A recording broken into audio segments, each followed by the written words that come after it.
Hey guys, can you hear me? Welcome to. Oh, I actually have this banner wrong. Let me change it. Um, Give me a second, because this is actually the one who is. There it is. It's actually the past sculpt. Um, this is actually the model I've been working with José Rosales. We've been like creating this character through different streams. This actually, I believe, like the fourth or maybe like the sixth one. Maybe this is the fourth time, I believe so. So we've divided the character into different parts. There it is. Um, I actually did the head, the top of the head, the upper part of the chest, and what is supposed to be the legs. Right now, it's just like the body of a slug. But I'm going to change that in this stream. I'm actually going to add some legs to the body. Jose did an amazing work with the arms and the lower part of the torso. Hey Tyler, yeah, that mole rat. It's really creepy. I love using it for the streams.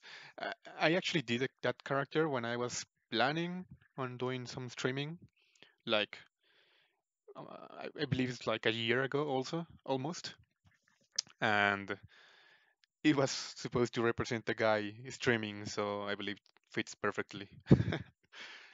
Hey Luis, welcome. Hey Patriarca, nice to see you. Welcome. I'm glad you were able to join us.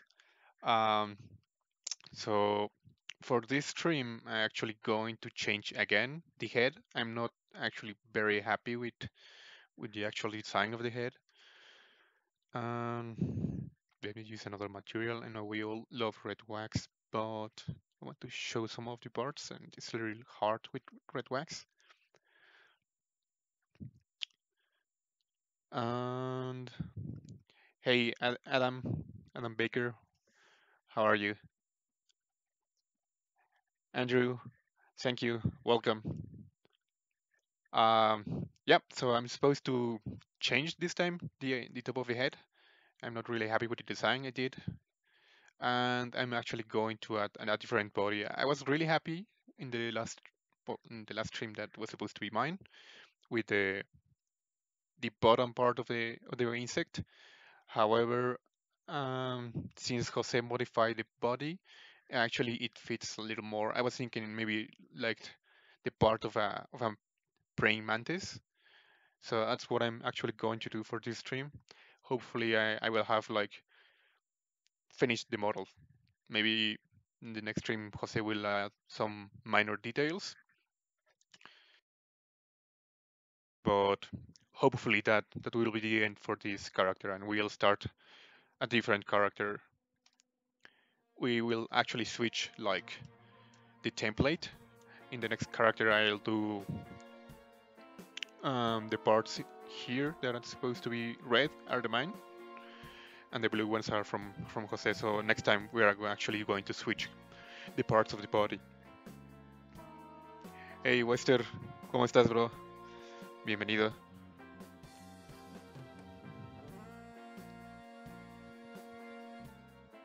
Hey Justinia, thanks, welcome. Hey Adam, glad you were able to join us. Saludos, bro.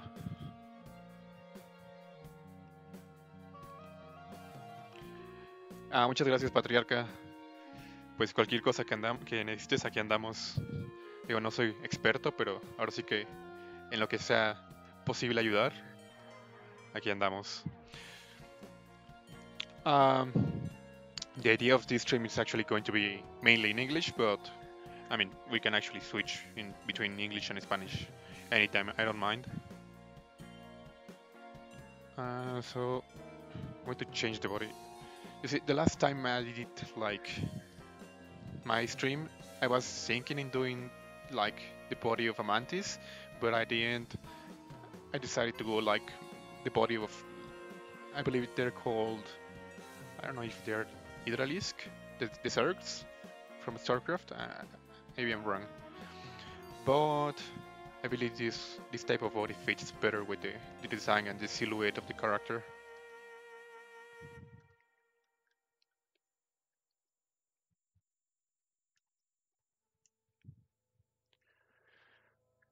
So I'm thinking what to do.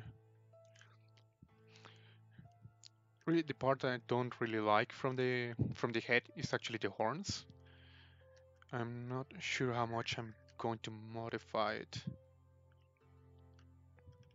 Well, the cool part about ZBrush is that I could erase everything and start all over again, and it won't matter. It's not a big issue. So right now what I'm going to do is start with the body. I'm going to look for some references of a mantis.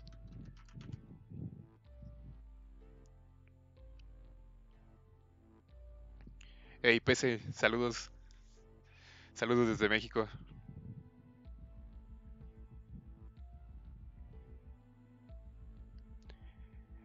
Hey Marun, saludos. El gusto es mío. So let me look for some references of praying mantises.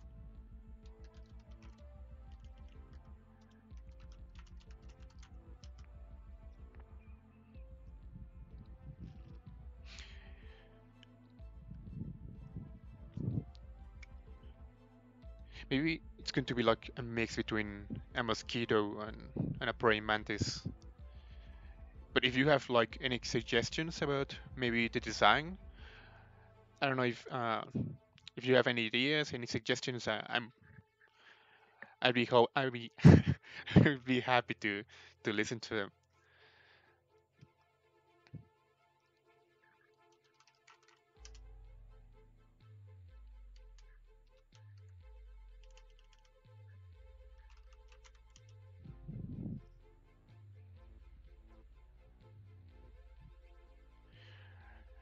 A religious mantis. Yep. Let me. The funny part is that I didn't knew that there are plenty of different types of mantises, like with different crazy colors. And I mean, I suppose the body shape overall doesn't change that much. It stays like the basic four-legged creature, but I find it really interesting that type of insect.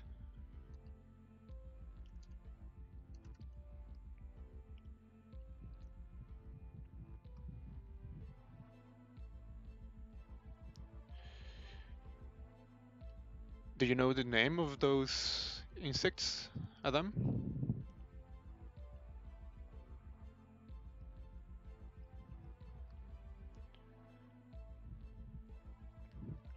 Si hago hard surface, de hecho, la parte del chest, se me fue la onda. Del pecho, fue hard surface que estuve haciendo y hago streams los jueves. De hecho, intercambio, estos son en inglés, en teoría, pero igual no hay problema estar cambiando entre inglés y español. Y el siguiente es completamente en español. Solo que la idea de este es trabajar sobre un modelo que empecé junto con José. Y bueno, el de la siguiente semana son modelos que empiezo improvisadamente. Hey Nasaka, bienvenida. How are you?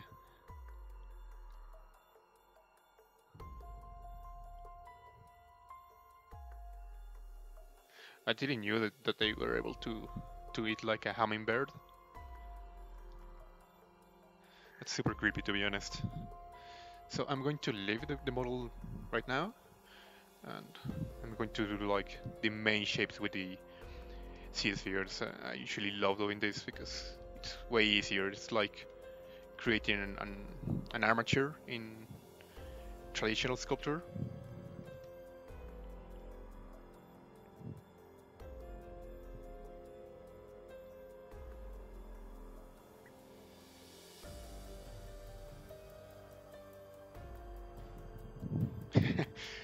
Gracias, bro. Dice Ramiro. Ahí vamos, ahí vamos.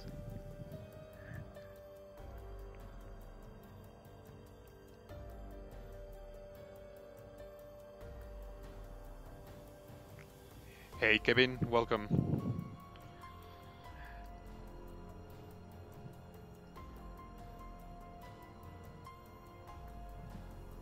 Ah, no te preocupes, cualquier cosa, pues sí.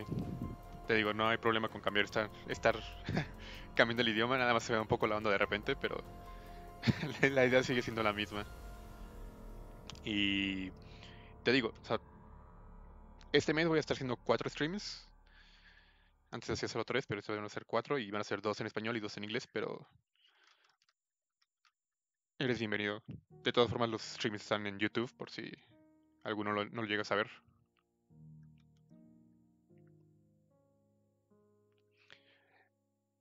Hey, Zepcast, no, acaba de empezar. Tengo unos minutos de haber empezado apenas.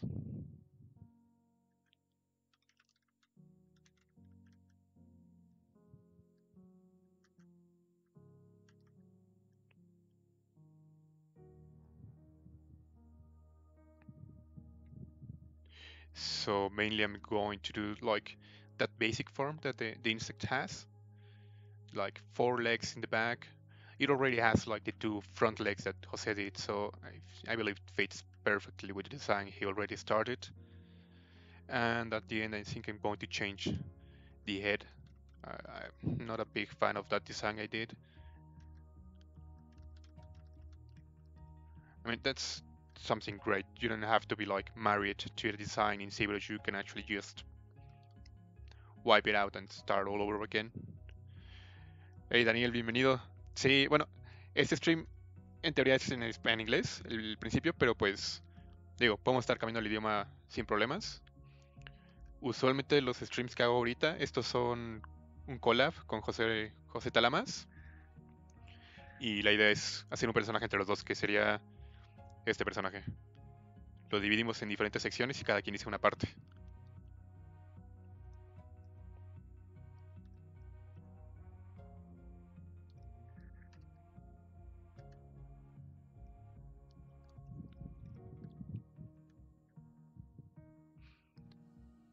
Hey Gonzalo, ¿qué onda? ¿Cómo estás? Bienvenido.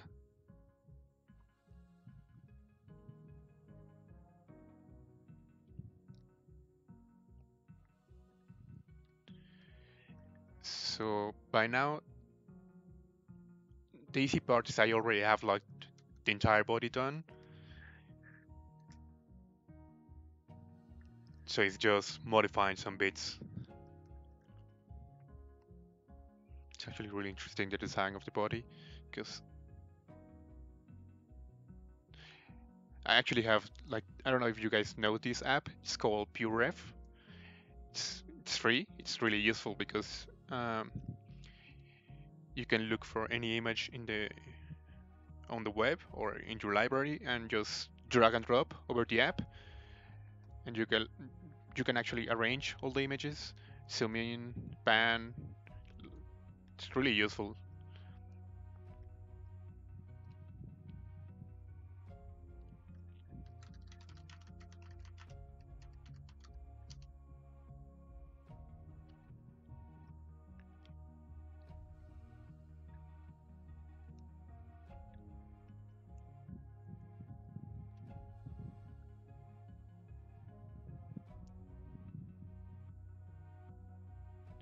Ah, pues espero que disfrutes esto de ZBrush. La verdad es que personalmente a mí me cambió la vida.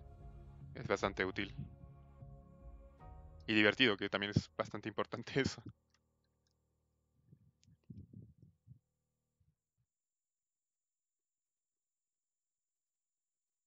No, es continuación del personaje, solo que le voy a modificar las piernas.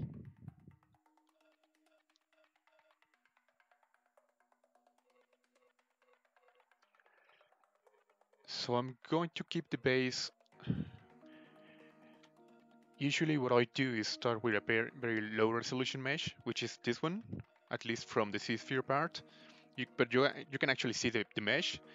The way it looked like this, like super high poly, it's because I need to change right here the adaptive skin instead of having Dynamish on. The Dynamish resolution right now it's 256. I'm going to turn that out to turn down and turn down that to 0, and that way the least polygons, the least quantity of polygons I actually have, it's a little more useful for me because I actually can play with the silhouette right now since I don't have the idea of what I'm going to do. Like, it's very, I haven't decided yet. The name of the app, it's called Pure Ref. Let me look where I can actually write it. Okay, yeah, I have an idea. Give me a second.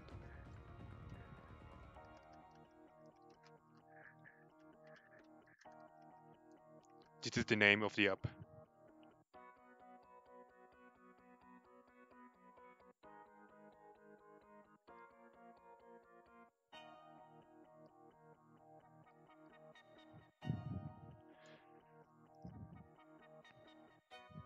Pues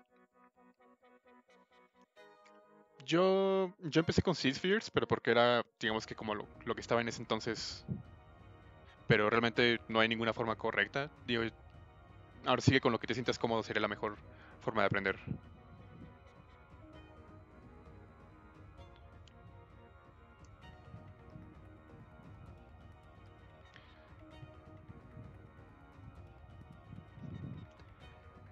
Hey Antonio, thank you, bro.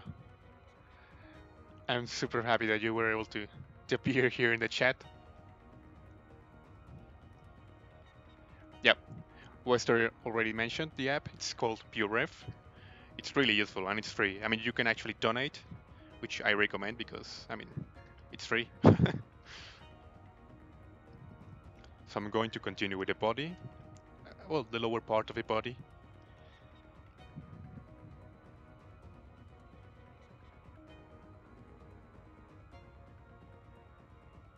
Oh yeah, I forgot to mention. I actually right now I'm streaming not only on Twitch but also on Facebook and on YouTube.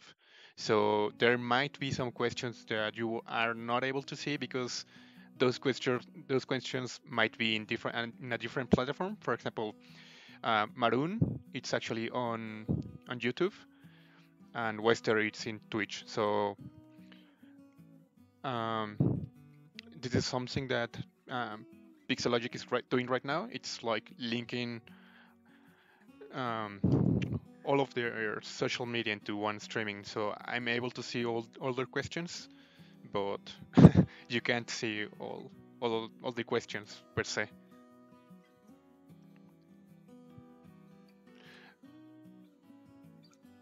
No, PureRef es gratuito, literal, solo lo bajas y ya, no tiene ningún problema para eso. Hey Perú, ¿cómo te va, bro? Qué bueno que andas por aquí. Tiene un buen que no sé de ti. Salúdame a tu esposa.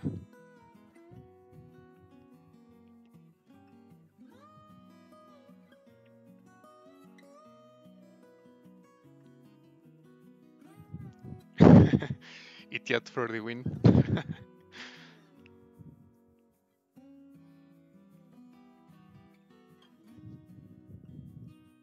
Oh, what's the matter, Kumar? Why the angry face?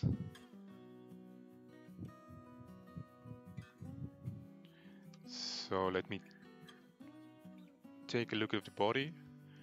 I've been doing this a little slow because of the chat, but let me figure out.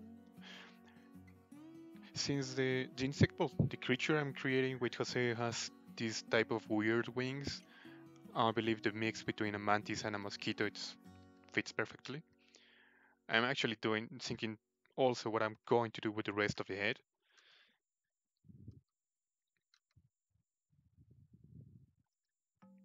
But I guess I'll think of that later. Right now I'm going to concentrate just in the legs. Also, I don't want them to be like super thin, since the insect's getting like super big, and it's gonna be looking weird to have like a big body with some thin legs.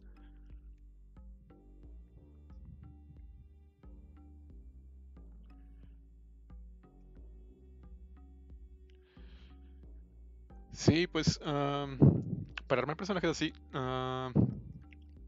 digo, este ya está un poco iniciado, pero básicamente yo sí te recomendaría que te soltaras un poco y usaras Dynamesh para ahora sí que sacar la idea de lo que tienes en mente o sacar algún concepto de alguien más. Creo que para estar practicando eso siempre es muy útil.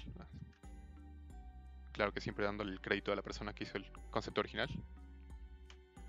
Te digo, los streams que hago, bueno, el siguiente stream que es el próximo jueves, ese va a ser en español y ese sí lo empiezo desde cero. Todos los streams hago un personaje nuevo.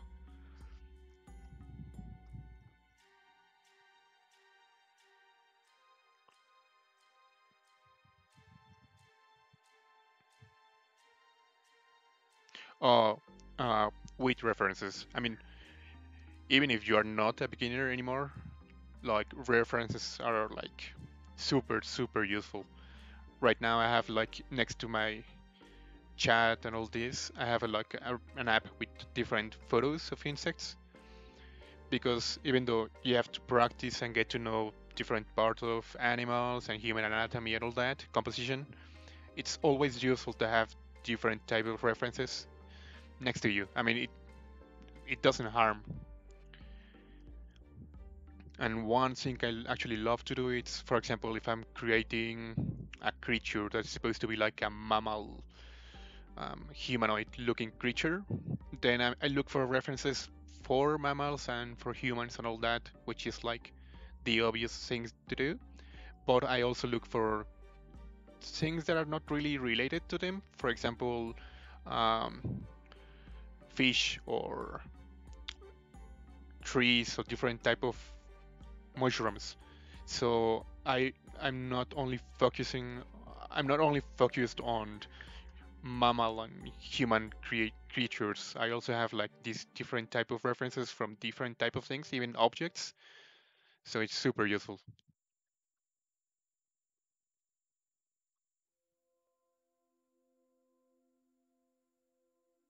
Yo no he probado cuadro, tendría que checarlo realmente.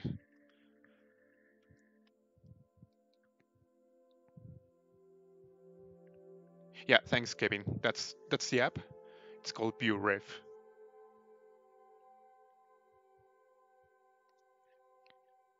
So let me check for mosquito bodies.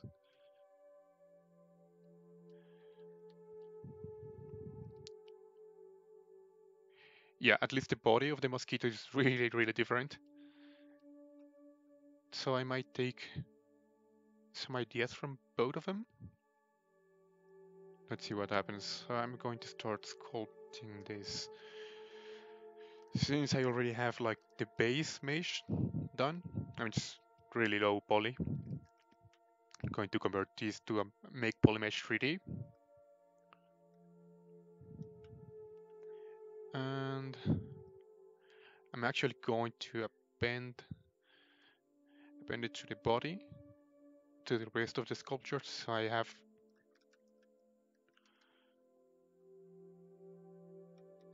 the reference of scale. For example, right now it's like super small. It looks a little cartoony, a little clumsy. I guess it's going to be a female then. Since female mantis are the ones which I believe they're bigger and they eat their um, partner.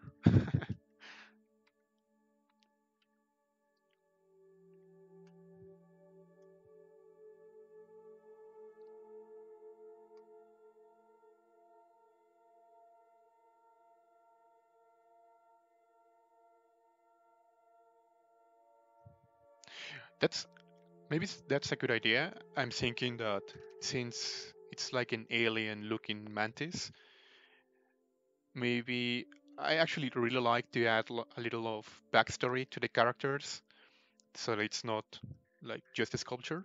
For example, if you guys remember the last sculpture I did, was that like space monkey weird alien thing, and it's supposed to have like a backstory.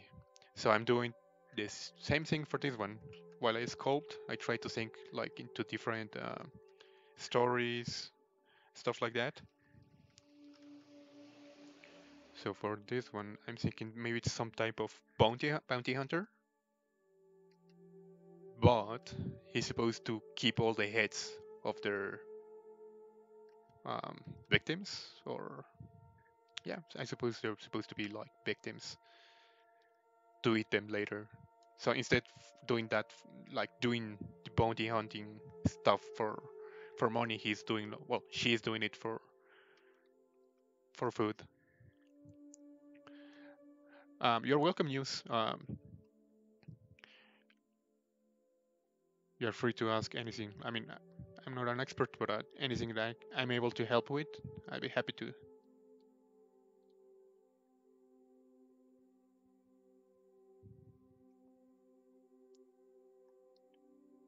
Sí, bro.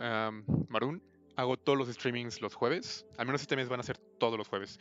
Y sí, siempre es a la misma hora. Va a ser a las 10. Sí, literal, misma hora.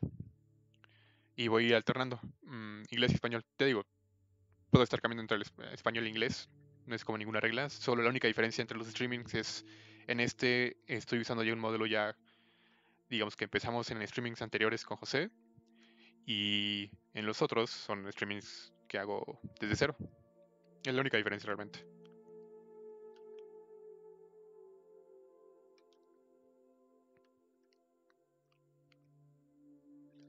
So I'm going to do this a little thicker.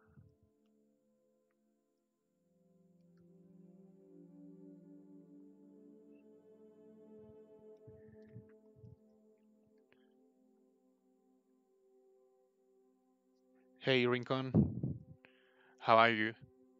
How are you? Welcome.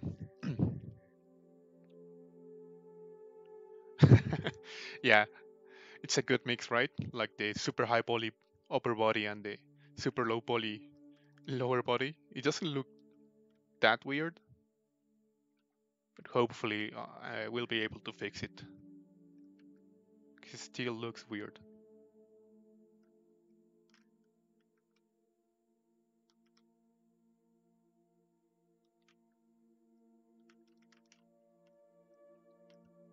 Also, I have like most of the things I use as hotkeys, so you won't see me like pressing for brushes and all that. But if you have any questions, I'll be happy to help with them. I have the numbers as brushes. That's that's way easier to sculpt. I don't have to be like going here looking for the brush.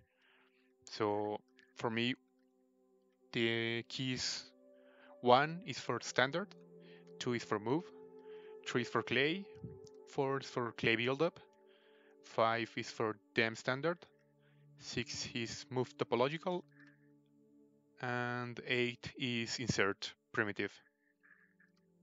Those are the brushes that I use most of the time, so I have them all set as hotkeys. Um, how do you make money from streaming? I don't know, Comer. I don't make money from streaming actually. That's a good question.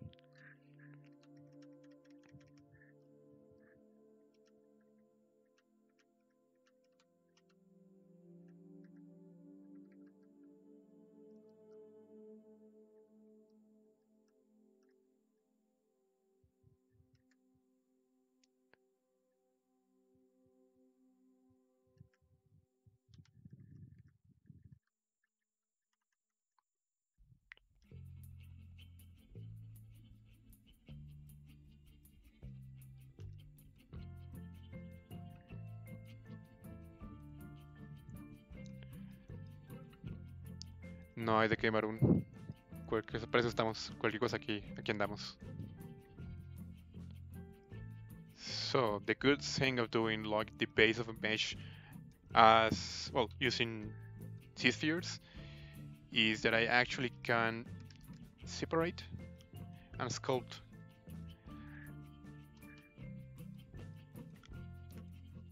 For example, only a detail. Oops, no, it crashed. Give me a second. From time to time that will happen. ZBrush will die on me. So I usually tend to save a lot.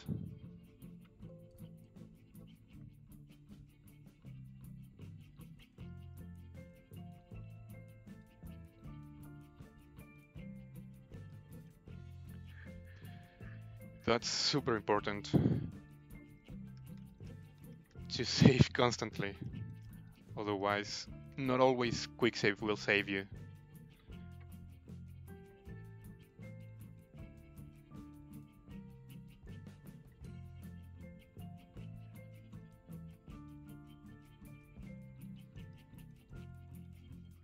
Let me look for the streaming folder.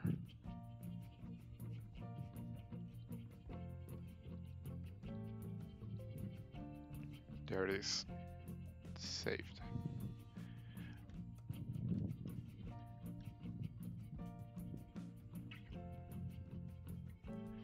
So what I'm going to do is eventually do this maybe with Dynamesh.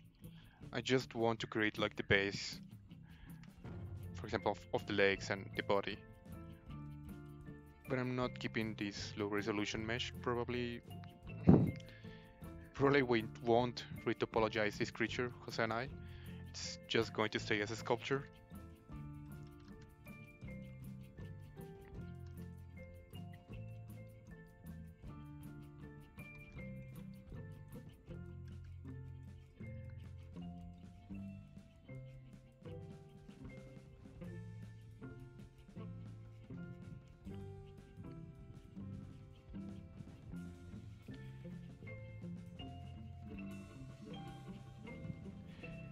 Hey Freddy, ¿cómo estás, bro? Gusto en verte. Qué chido que me diste la sorpresa de estar por aquí. ¿Cómo va Rondala?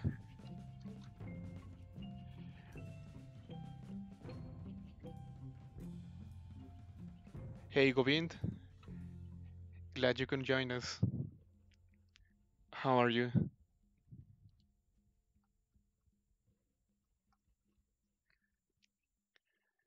So I believe I have like everything blocked out. What I'm going to do now is actually Dynamesh. But let me just take a look. Yeah, it doesn't feel that thin anymore. It looks more aggressive, more impressive.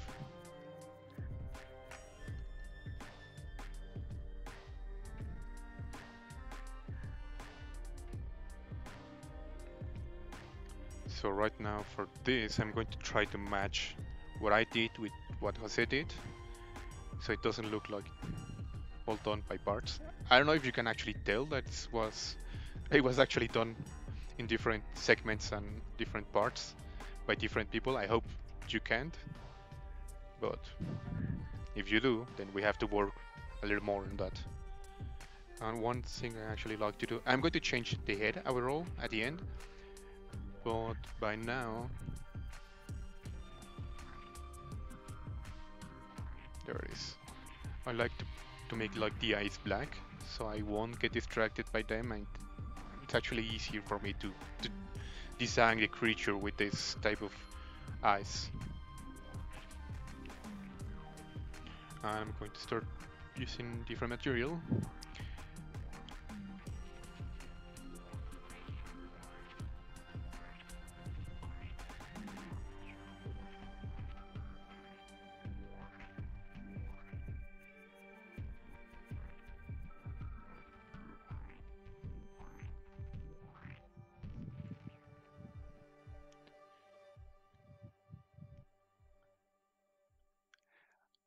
Hey Govind, well this is, I'm not certain, we've been improvising, this is like an experiment we've been doing, Jose and I.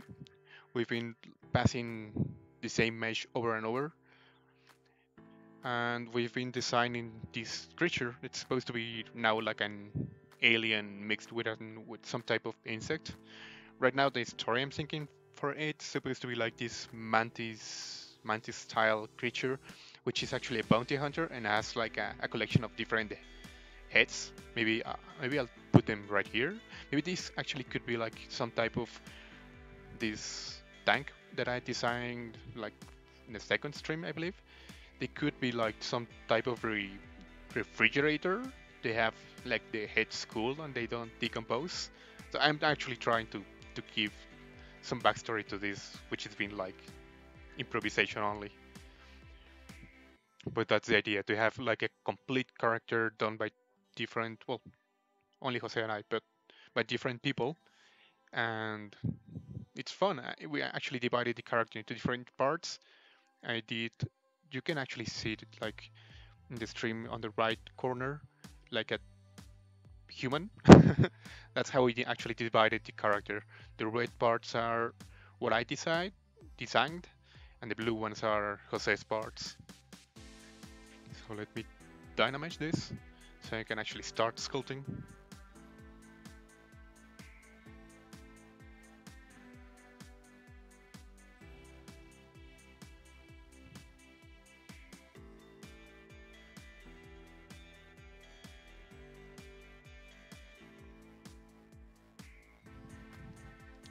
I believe it has way too much resolution. I don't need that much.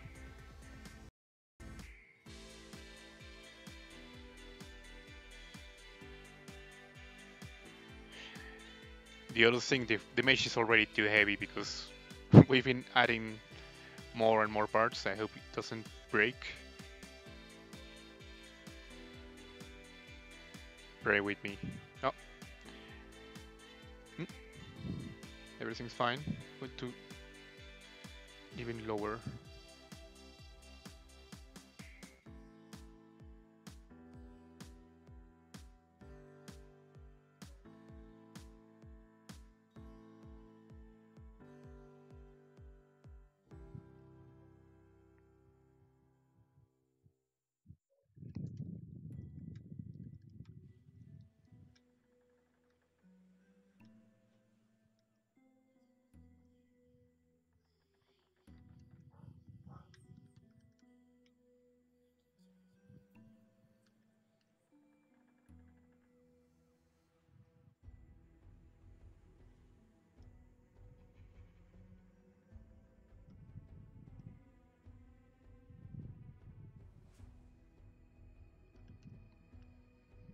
That's it. Yeah, I don't want to have that much resolution. The only thing that's been annoying is the dynamic size. But I forgot to turn it off, everything. But well, we're ready. So I'm going to start sketching using dynamic, I mean dam standard, and having on the right side my references for at least some type of insectoid human body. I'm also trying to stay with the design Jose did, so I'm actually going to try to replicate. It's not going to be like the same patterns, but something that looks familiar, so it doesn't look completely different, my work from his, which is part of the fun part of this. You don't actually tend to think that much when you're actually sculpting on your work and your personal work, but I mean projects tend to be teamwork, so it's been really fun to actually think in the other person and how are they going to work on their creature, which is awesome.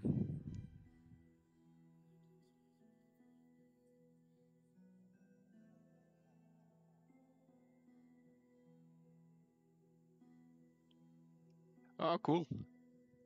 Yeah, actually super great. She's also most most of you. I'm pretty sure you already knew it. knew her work, but she's like streaming also here in Pixelogic. She does like these amazing creatures. So I'm actually using all the low poly stuff to add some details, which is really fun. I mean, it's easier to design that way when you already have some type of forms. That's one of the reasons why I actually like to work on low poly first, because you don't need that much resolution when you're starting to sketch the creature. I mean, if you already know what you're going to do, maybe you're following a concept art, or maybe you already have like a clear image in your head of what you are going to, to do. Well, then maybe having a lot of resolution is a good idea. But since I'm actually improvising most of the time here, I believe it's easier this way.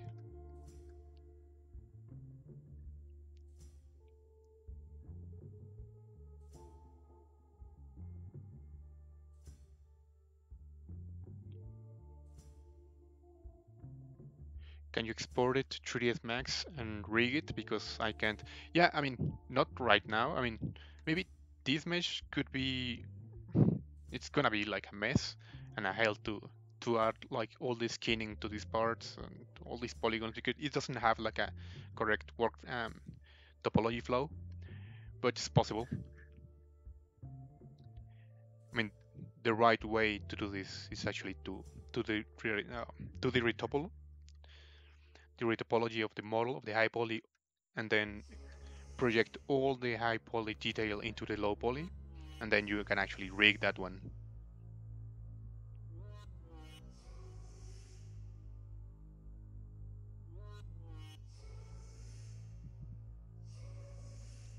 Hey Johnny Pérez, ¿cómo estás, bro? No, no, stream equivocado.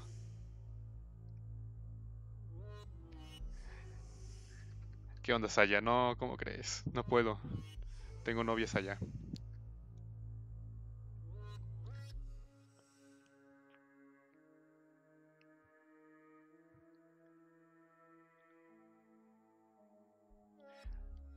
Thank you, Gavin. I really appreciate it. Thanks for coming by also. It's nice to see some familiar faces on the streaming.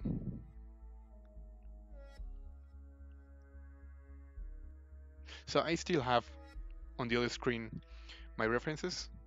So I mean, I'm creating some of the stuff, but mainly I'm actually following nature's design because it's easier. I mean, they already look cool. Why should I actually redesign which is which is actually working?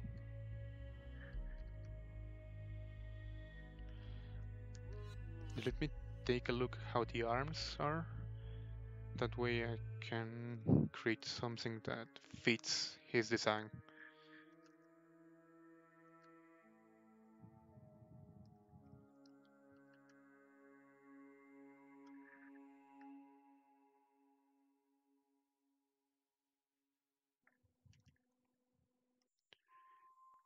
Oh, you know what? I'm going to look for some references from that movie Starship Troopers, the insects. Those are really cool. But I don't remember the name of the insects.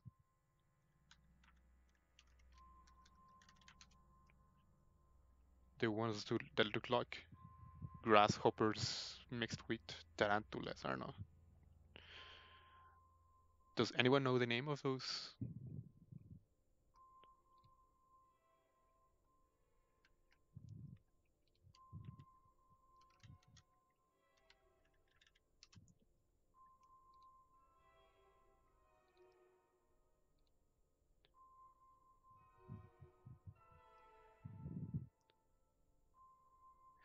Sí, aquí es la clase de manualidades de cositas. ¿Qué onda, Ana? ¿Cómo estás?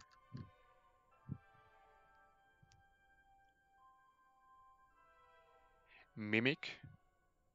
What do you mean by mimic, bro?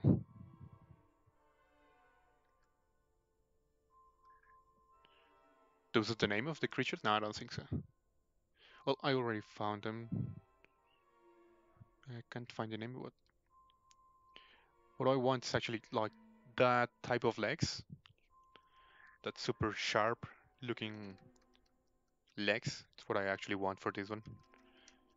I don't tend to use smooth that much right now because I don't want to lose like all these details.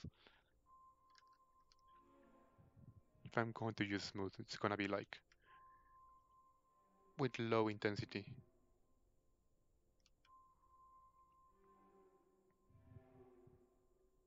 Oh, there's actually a mantis that's, I believe it's like a flower mantis. Has some cool patterns.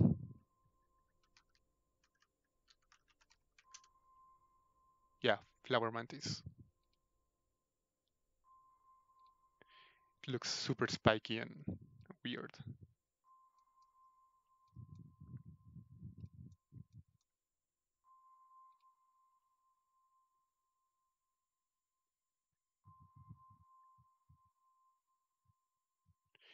Mimic movie. Let me check it out. Oh, okay. I didn't knew that movie. Oh, wow. Yeah, I'm loving that one. Is it old? It does look a little old. That creature is amazing. Yeah, thanks, bro. That's exactly what I was looking for.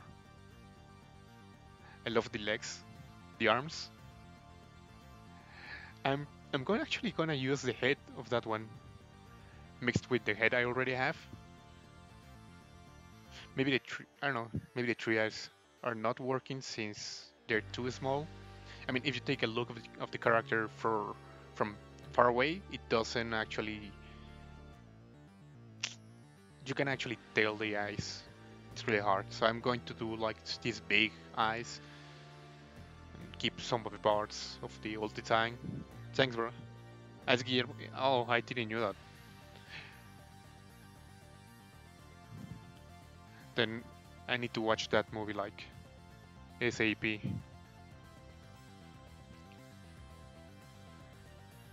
Ah, gracias, bro.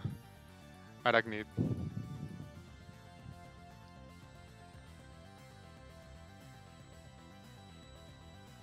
Yeah, they don't have like the most original name.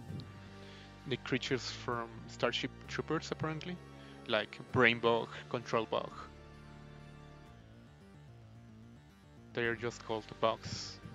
Well, it works. Thanks a lot.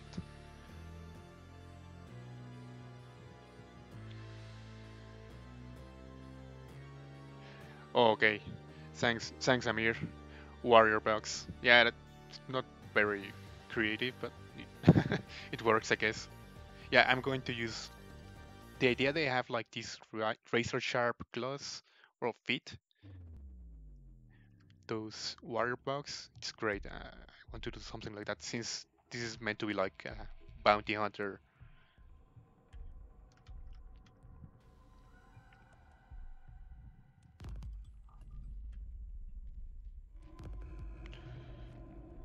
Also, I mentioned before that I have like my hotkeys for my brushes, but the other hotkey I actually set from the beginning it's the save button because as you saw before, many times ZBrush will die on me.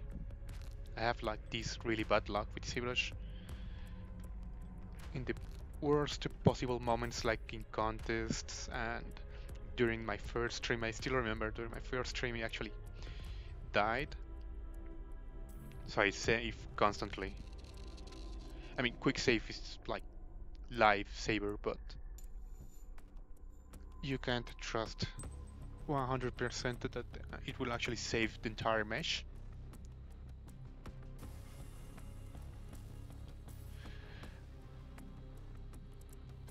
Gracias, bro. No encontraba los insectos. Gracias por el link.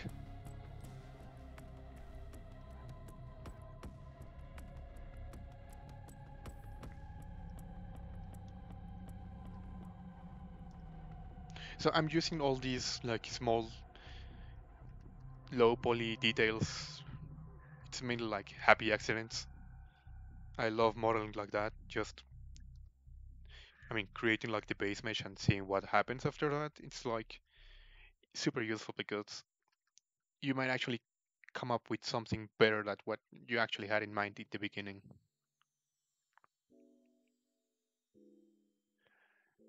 Yeah, Zerx, that was actually the main idea on the last stream. That's why the lower part of the body was like like a slug. It was meant to be like. Do you remember the name of the main Zergs, like the warrior Zergs? Are those the Hydralisk? I'm not sure.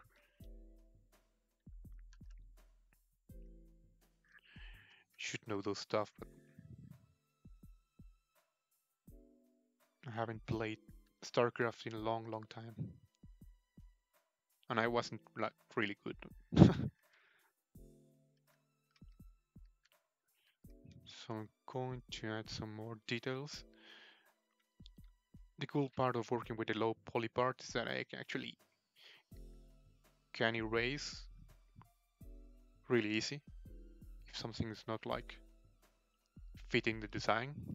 For example, this, I'm not sure about the spikes, so I could actually just erase them without worrying about having too much definition and adding already too much detail.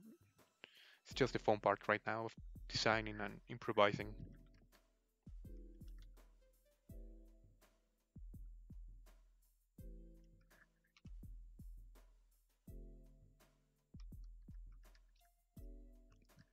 Oh, there's an insect I remember has like detail.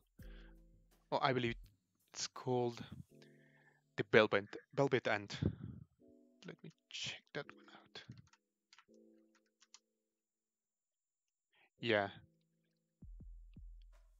Hmm. No, it wasn't the velvet ant. It's another super creepy insect. It's supposed to be like super painful. It's called the tarantula hawk. Plus, it has like this beautiful color. It's like a wasp, like a big, big wasp, but blue.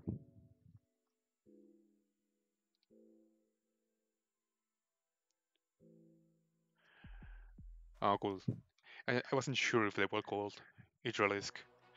What's the name of the big ones? Like the ones that has like these scarab-looking horns, jaws. I'm not sure what they're supposed to be like. That they're massive. Those are really, really cool. So right now I already have like, I believe it fits with the design of the creature.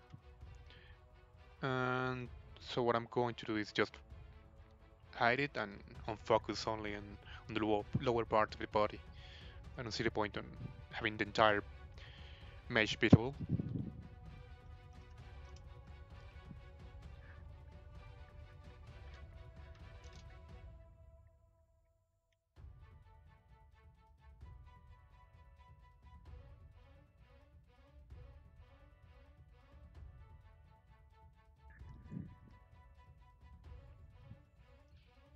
So now I'm going to play with the resolution a little bit more.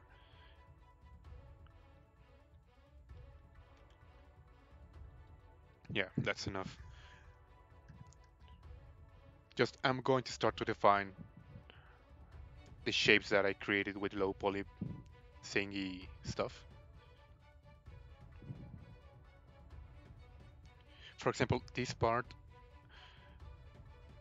I really like what Jose did with the arms right here. Maybe the arms, I'm gonna keep them on and the rest of the body off. Oh, no, there are plenty of tools. What I'm going to do is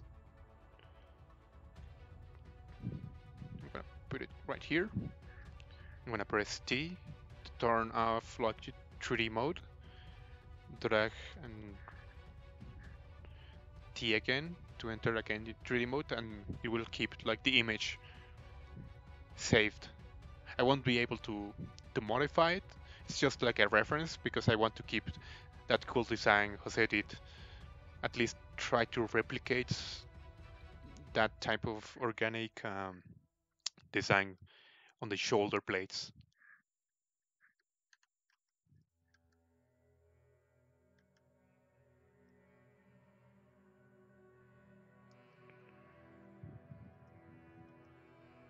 So if you see, this part's gonna be very, very close to this one. I usually do that a lot while designing for hard surface. Like repeating patterns, it really helps to sell the design, at least as a hard surface design, because you're not going to use, for example, different type of designs while creating, I don't know, a sci-fi robot. I mean, everything has to look um, very similar, unless it's like some type of junk robot made of different type of parts from different other robots. Then that's okay. But most of the time, it's going to be like something that's supposed to be like created from an assembly line. So it's supposed to be like super homogenic.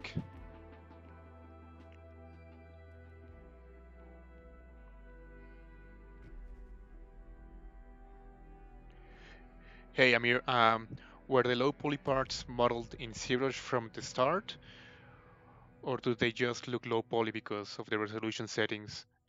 No, they were I just started. I'm sorry. I started the mesh by using ZSpheres, so that's why you can actually see the poly frame. And when I use the ZSpheres, let me show you. For example, let's do something like this. Right now it's super high poly, but you can actually go to the lower part of tools under adaptive skin and dynamic resolution, turn it down to 0, then you have like a very low poly mesh.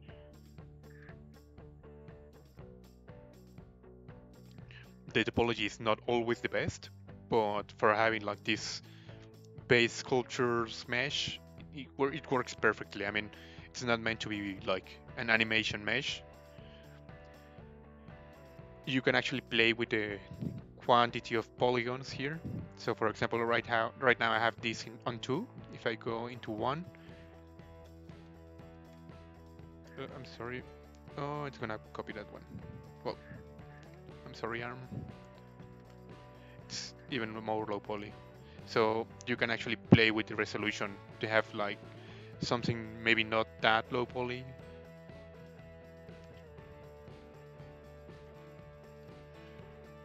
Let me take a look at the arm again. It's gonna be a good references.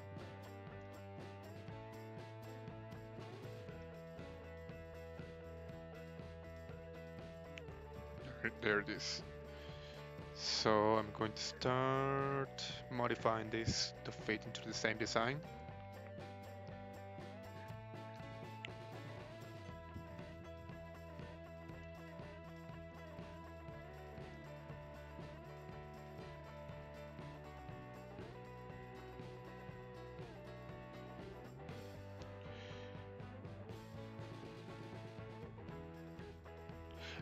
I guess it's like a woolly mammoth. Yeah, I think so. I mean, it has like these 4 legs, like this one. And I believe that's it for the body. And then like the jaws are massive, like some beetle. Beetle, I believe they are also jaws. I don't think they're horns. But I mean, I really like the design of that one.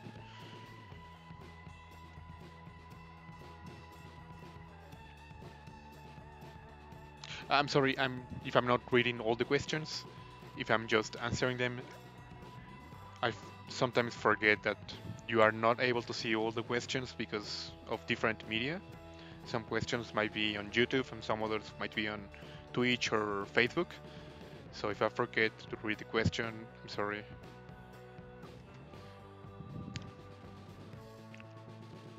Let me take a look at that link that Nasaka gave me. Oh, that's super useful. Thanks. So it's like more references of a mantis, but from the lower part, like the belly, which is something that you don't actually see that much. You have like plenty of pictures of the mantis.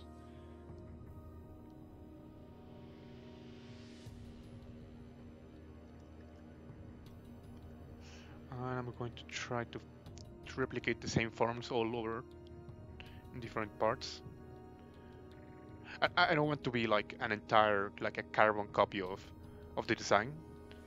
Just similar enough so it doesn't look weird, but not um, close enough that it looks like I just copy and paste all over the body.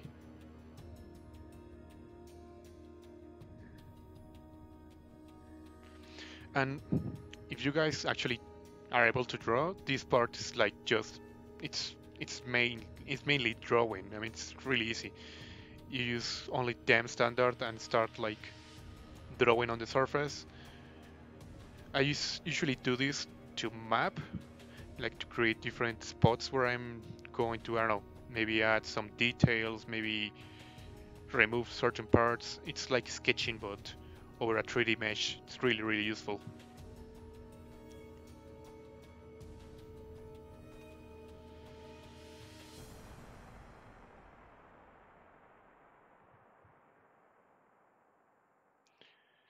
Hey, Kevin, well, thank you. Thank you for coming by. Have a nice dinner.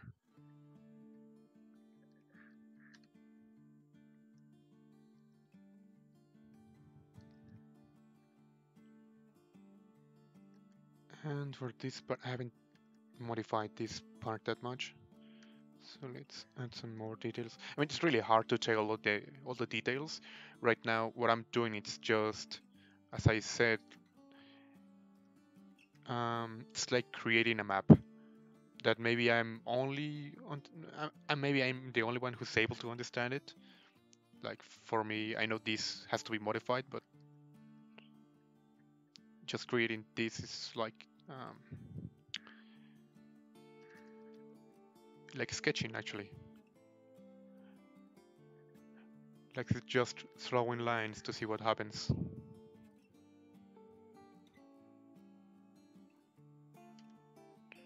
For example, these type of forms, I'm not actually planning them. So if they actually start to appear, I'm going to make good use of them.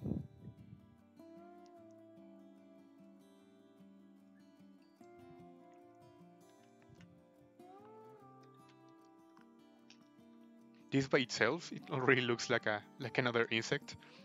Maybe I'm an insect. It could be like his nose, and these are their eyes, his eyes, like a blobfish mixed with an insect. But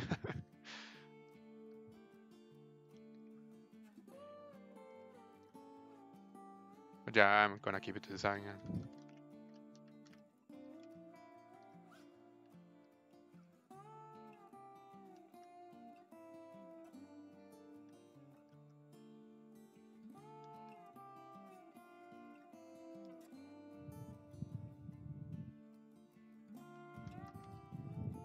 Again, I'm not really adding details. I'm just playing with the forms and deciding what's working, what's not. Whatever is not working, I'm not really trying to fix it. If it's not working, well then I'll try a different thing. It's one of the cool perks of Dynamesh.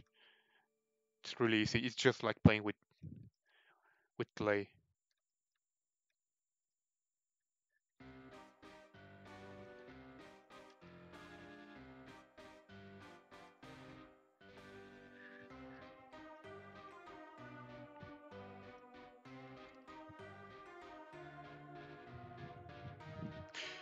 Yeah, exactly, Johnny. Like a rough draft, but in 3D. Draft. Hey gamer, thank you. Gamer X from YouTube. I can see you.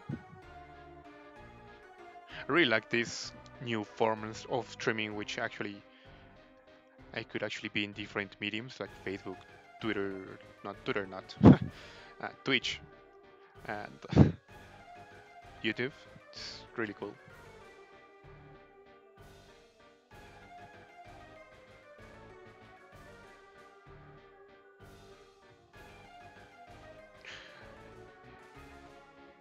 Ego, how many years have you sculpted for arriving at this level? Well, I've been using ZBrush for like 6 years, I believe, give or take 6 years. But I mean, it depends completely on how much dedication you actually invest into sculpture, into learning ZBrush. I have a friend which like he's really new into ZBrush, like well, not super new, but compared to like people like me that's been like doing this for 6 years, he's only been doing this like for 2 years, something like that, and he's like crazy good, like incredible. So there's plenty of people. If you're able to draw, it's easier to understand ZBrush. I mean, you already have like half of the work done already. It's not entirely necessary, but it helps. It's like having references. It won't harm you to have some references of or to know how to draw. It's useful.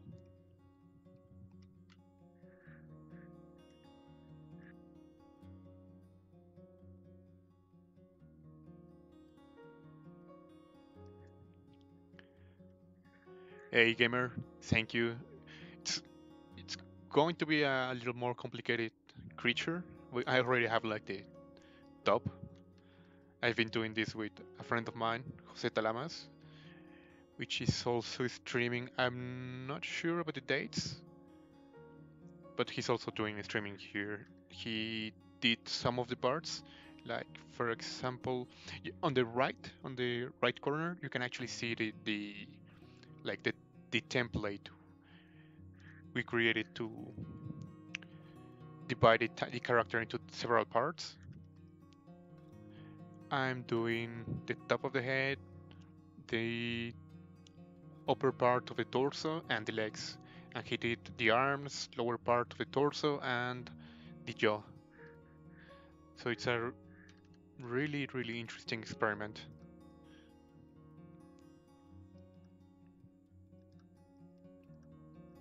So I believe I already have. Well, I need to modify a little bit this one.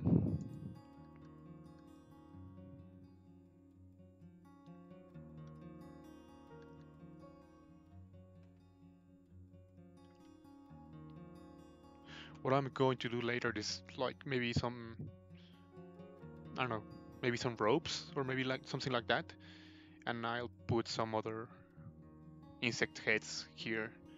I need to modify the head because I'm not really happy with it. But Wester gave me some cool references about a movie called Mimic, so I'm going to steal that design.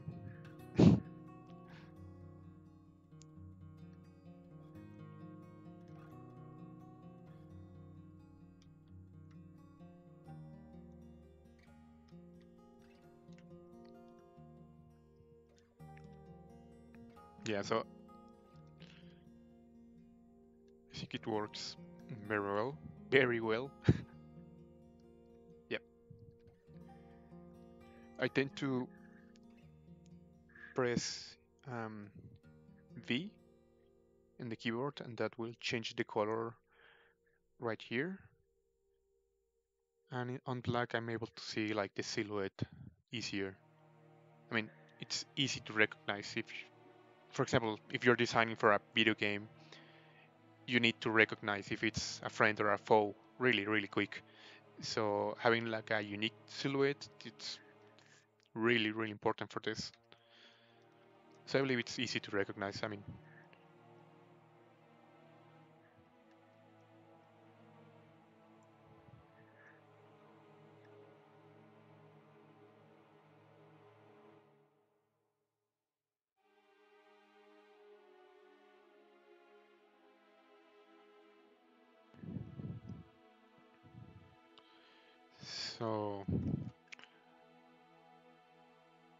I'm going to save it because shit happens sometimes.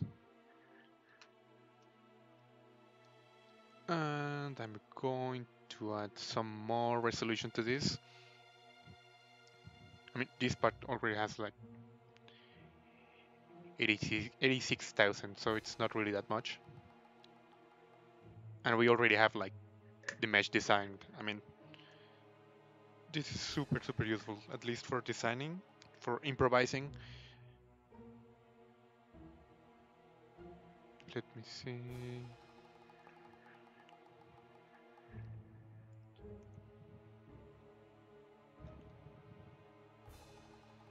It's like working on layers. You need to be patient and not try to add like a lot of detail from the very beginning. I know it's sometimes very fun to add details, but sometimes really it's necessary to be patient and try to have like a very good base of the design and the sculpture, and then think in adding details.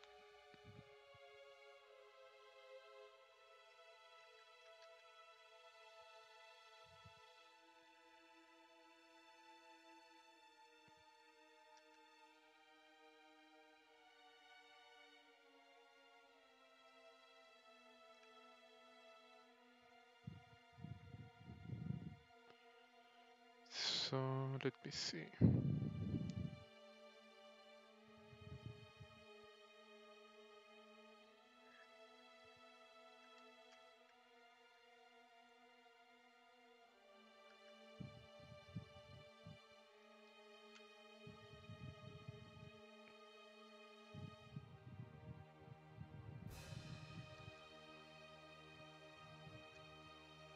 Even though it's supposed to be like an exoskeleton, Jose already did a great job with the hands.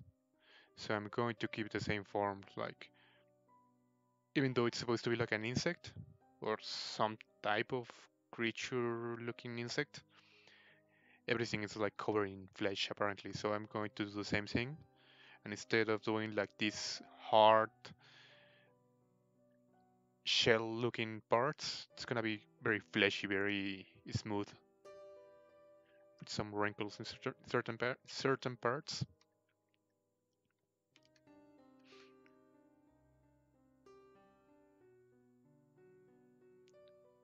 Hey, Igor, thanks a lot. Have a nice night. Thanks for coming by. Really appreciate the Instagram comment.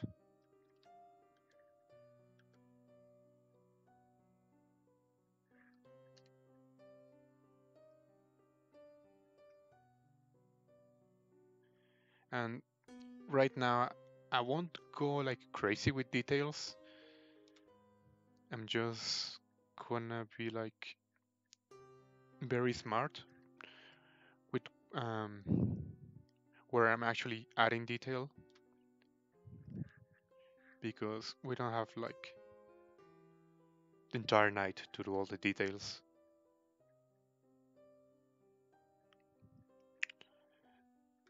Sometimes I forget I have to sleep, and my streams like go for hours, and that's not always the best option.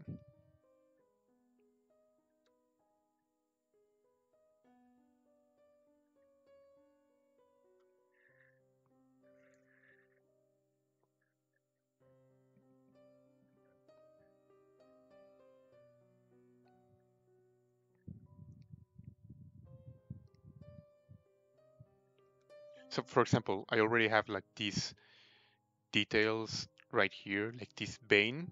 I'm gonna keep that. I wasn't intending to having that. What I'm going to do is actually make it stronger so it doesn't go away while I work and I don't forget about it. But one of the details of working with a base and a low poly mesh at the beginning, it doesn't have to be like a mesh from Maya or Max or Blender or whatever. But being like patient and working different type of resolutions, it's super useful, at least for this. type of work.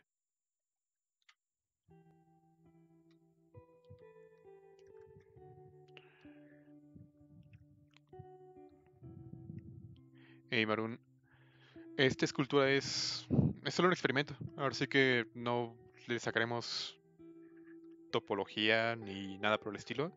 Solo un beauty render, yo creo, y ya. Es un experimento que, como ambos tenemos nuestros streams en el canal de Pixelogic, queríamos hacer algo también juntos. Y tuvimos la idea de hacer esto. Esto ya lo hacíamos antes, hacemos unos eventos mensuales en la Ciudad de México, más o menos. Mensuales, luego nos falla. Que se llaman Drink and Sculpt.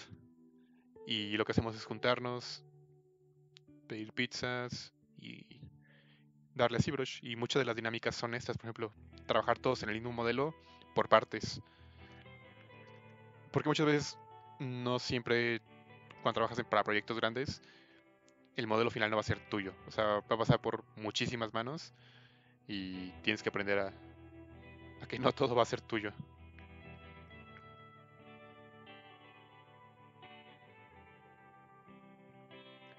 Hey DJ, will you be getting into changing the pose of the character after finishing the sculpt? Yep. I'm not certain if I'm going to be able to finish it like in this stream.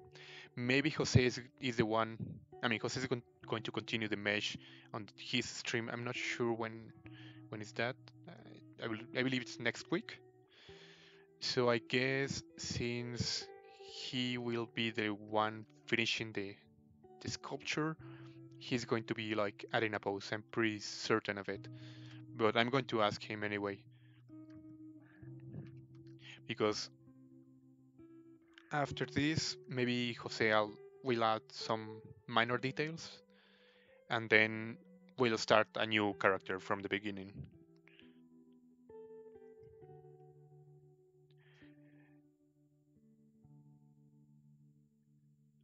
Hey Esteban, this is nice.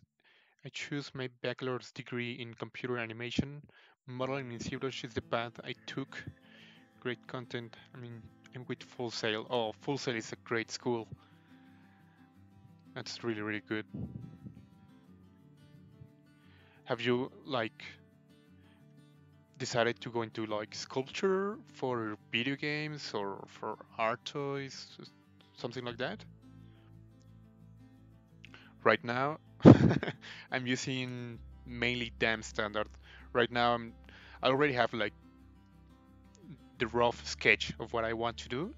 I don't have that many details, but I mean, it's easy to grab from here and start drawing some details with DAM standard. So it's the only one I'm right now using, but I mainly use standard, clay build-up, move, and trim dynamics. Also one of the main brushes I use.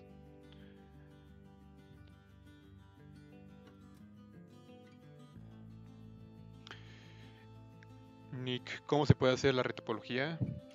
Hay bastantes maneras, de hecho. Dentro de ZBrush se puede hacer, solo que la verdad la forma en la que lo hace ya es algo vieja y es muy manual. Pero la forma más, digamos que si ya sabes modelar dentro de Max, o Maya o Blender, alguno de esos, la forma más fácil es simplemente exportar este modelo con todos los polígonos. Bueno, le haces un Decimation, le bajas la cantidad de polígonos, pero que conserve todo el detalle. Y dentro de Max modelas como si estuvieras modelando cualquier otra cosa, o dentro de Maya o cualquier otro software.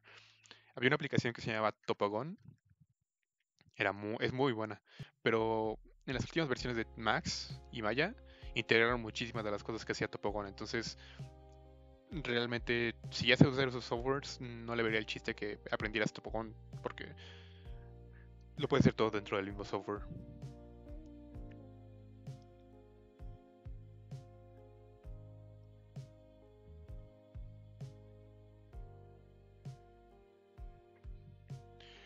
Gracias, Marun. Qué bueno que te esté gustando.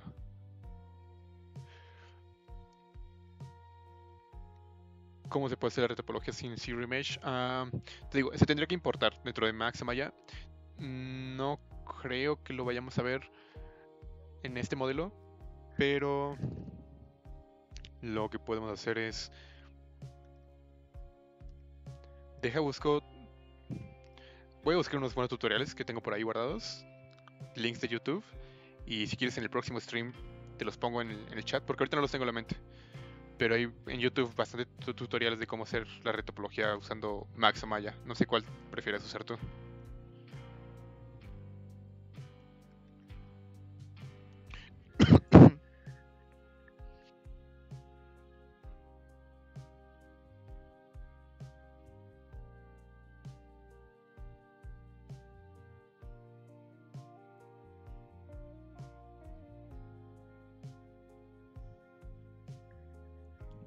So this part of adding details is a little slower than the previous parts because I'm doing, I mean, before I was just sketching. I wasn't really paying that much attention.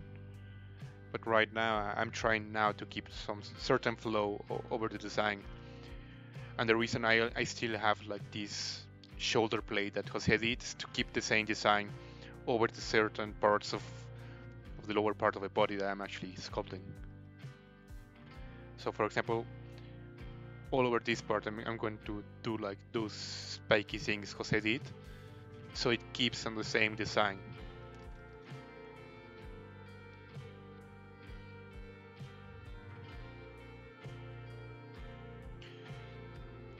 I'm gonna create characters for video. Little of everything. Do you have a YouTube channel? No, I don't have any YouTube channel to be honest. I mean, I was thinking of creating one, but I don't have the time right now. Maybe in the future. I mean, right now with the streams, it's really nice because so far it's been great. I didn't knew I was going to enjoy that much streaming, but creating like videos and doing the like all the post-production of the video and all that, I don't know, it's way too much time maybe.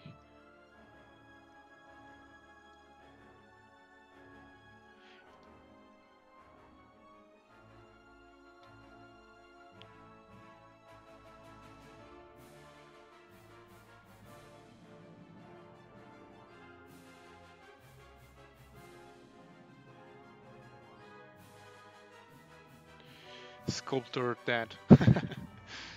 Do you use Decimation Master over something like ZRemesher? No. You mean because I have these buttons of Decimation? No. I usually use ZRemesh when I have like, for example, let me show the rest of the body. For what I did with, for example, here.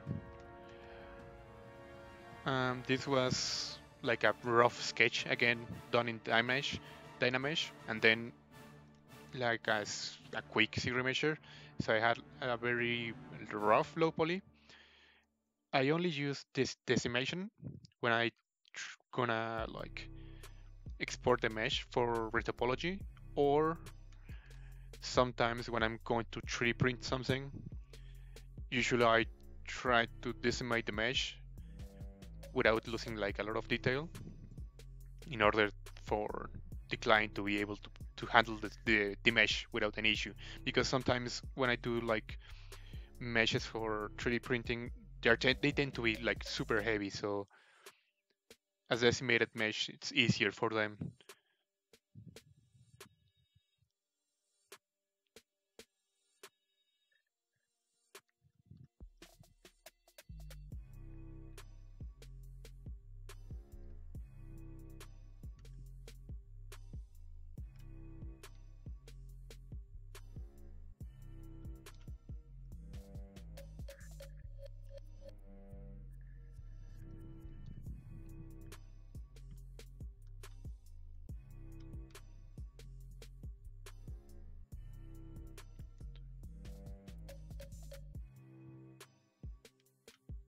There are certain parts here that I'm really liking this part, but I believe I'm going to change it to fit like, for example, Jose did like this on the shoulder plate, like this hammer shape that I want to replicate a little bit more.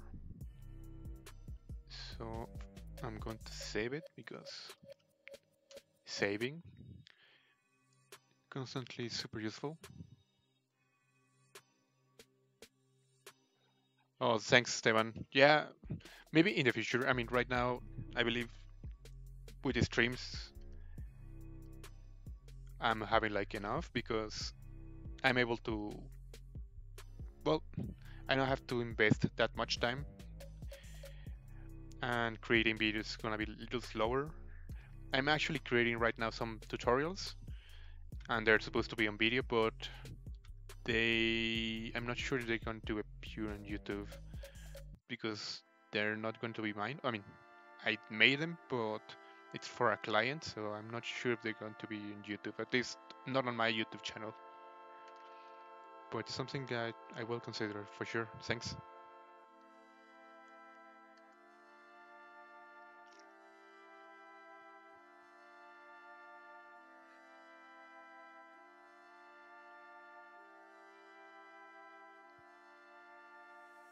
Yep, for sure. Sculptor that.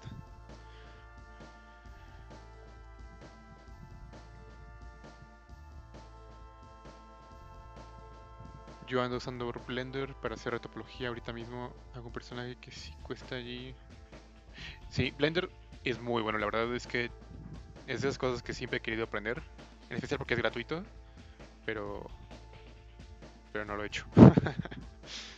Pero está en mi lista de cosas que debo aprender. Es muy muy bueno el software. No sé si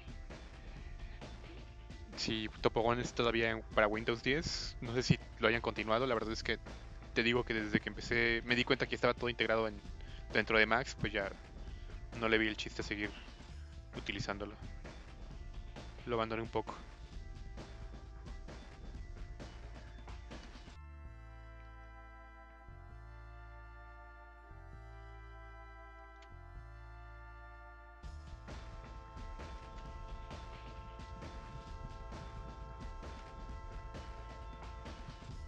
For example, this texture that was created because of the lower resolution mesh, I really like it because it's not completely smooth.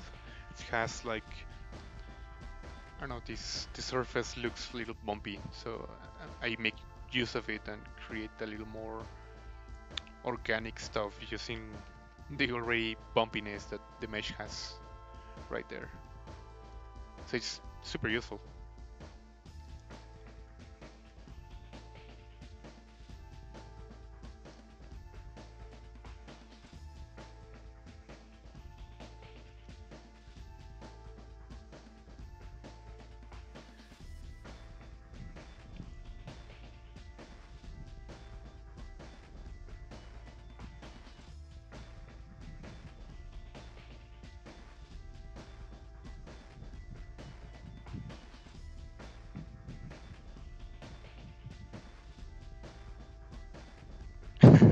You making the big bucks yet? Well, good enough to survive.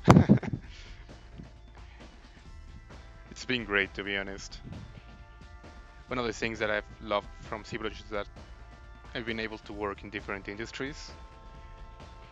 Like one of the most unexpected places where I got a lot of job offers was jewelry design, and it's all done inside ZBrush. So it's super cool.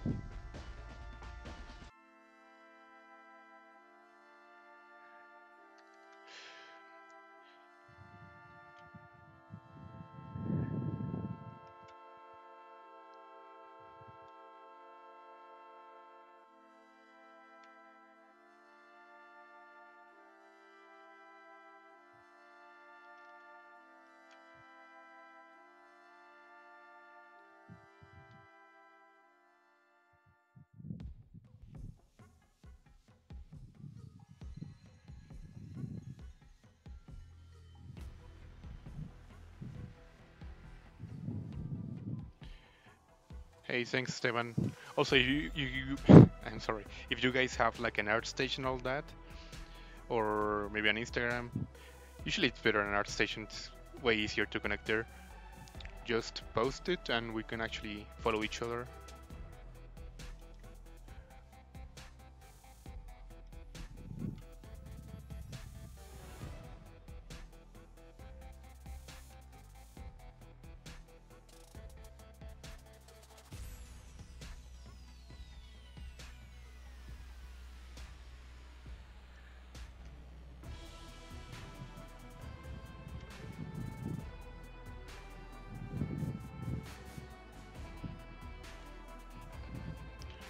There's still plenty of stuff to do, but I think it's working better than what I had before.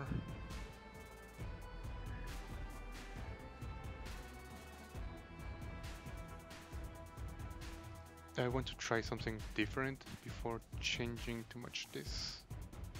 Just an experiment.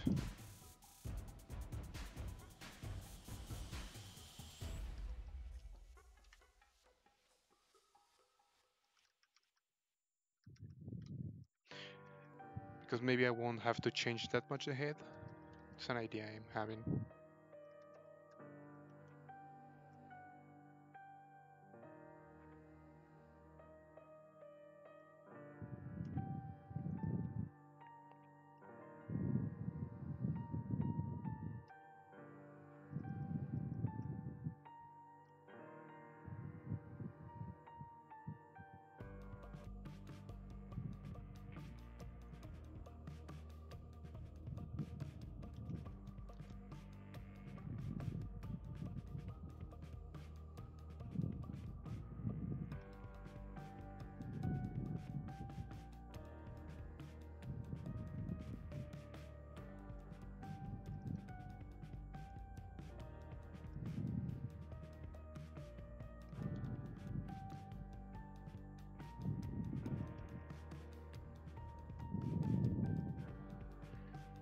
Yeah, I'm just trying to see if the bigger eyes work more.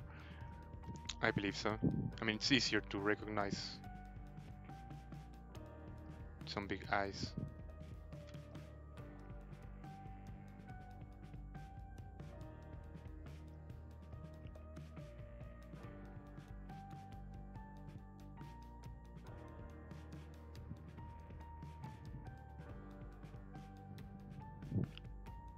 Hey, thanks, Esteban. Well, it's not really that hard. Do you have like an art station? I don't actually use Tumblr. I believe I have an account there, but I'm pretty sure I haven't entered in years.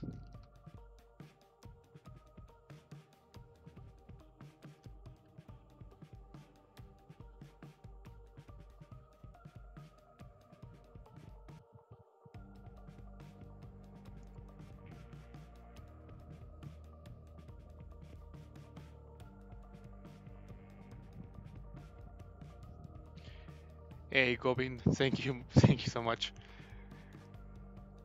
I really like the design more than the lazy worm body that I did before. So thank you.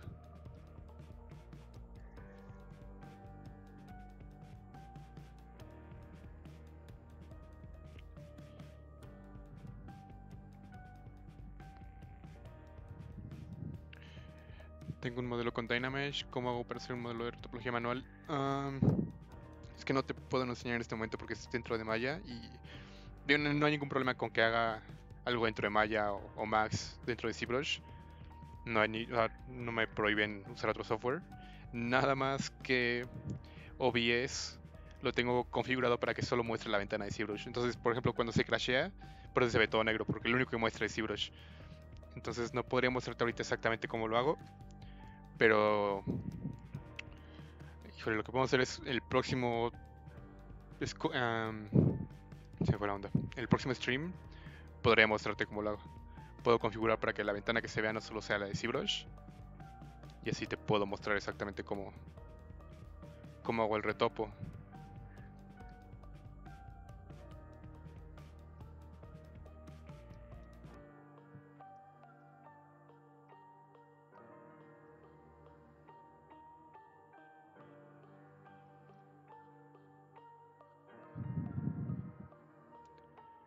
sculptor that. Awesome. I'm gonna, as soon as I finish the stream, I'm gonna follow you back. I know you. I love your nickname. So are you really like a dad or?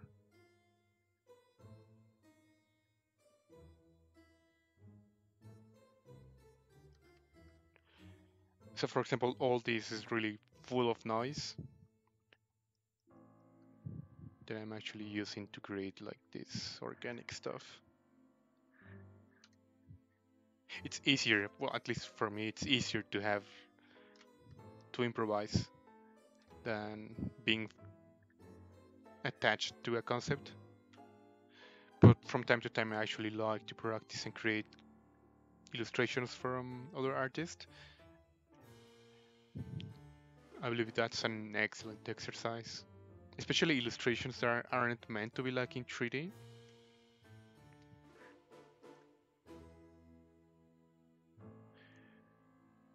I think I'm going to retake doing that soon. It's really, really fun.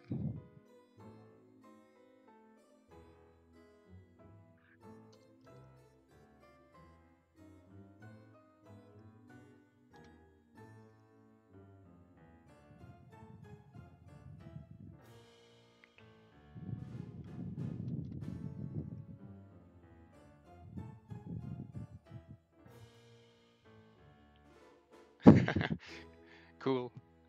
How old are they?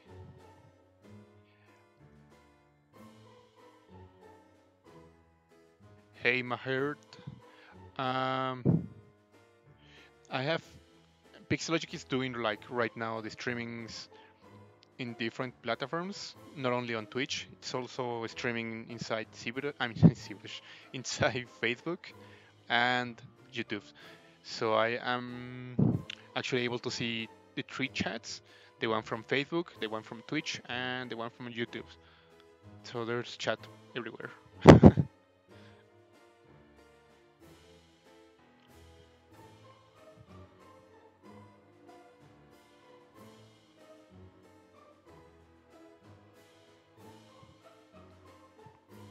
Or you should try to create one, Steven. It's really, really useful.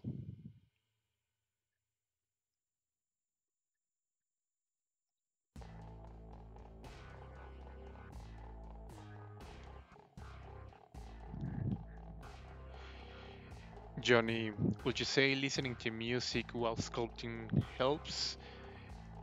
To be honest, I don't actually listen to music while I sculpt. I tend to work like in complete silence. The only reason I have like music on the background right now is because I find it a little weird if I'm not speaking to have like this guy sculpting in silence all the time. So that's why I actually have music on the background right now. But to be honest, to me it's a little annoying to have music. I'm not a big fan, but I don't know. If it helps you, it's completely onto you. I mean, I have friends that they always sculpt listening to music. I mean, they love listening to music and they love sculpting, so they mix it and they're really, really great artists. But I get tired of music really, really quick, so I actually prefer silence. It's funny because actually the music that I have right now it's um, from a free library, so the video is not like muted on YouTube. Which was really, for at least for me, that I'm not a big fan of listening to music. It was really hard to find like music that is not that invasive. That's a little more invisible. So I'm still trying to find some almost undetectable music.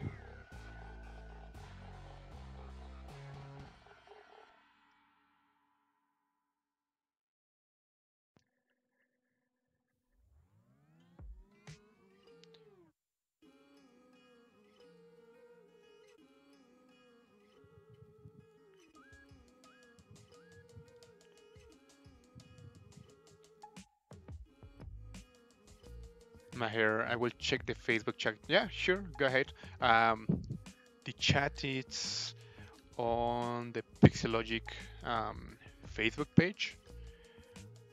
They must have their like a live session.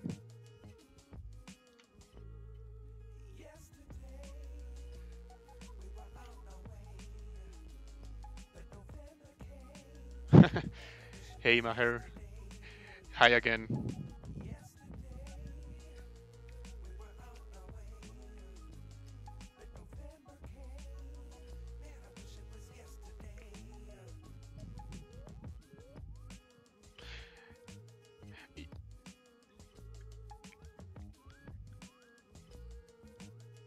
Oh, I bet it's really hard sometimes to find time for ZBrush and having kids. It's really um, an entire challenge, especially if you're telling me that they're like, they don't sleep.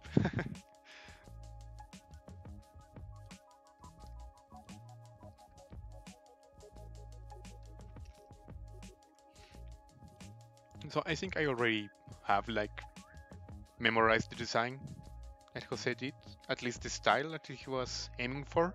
So I'm going to remove the arm. I don't need it anymore. And I'm also going to remove the rest of the body so I can actually focus only on the body.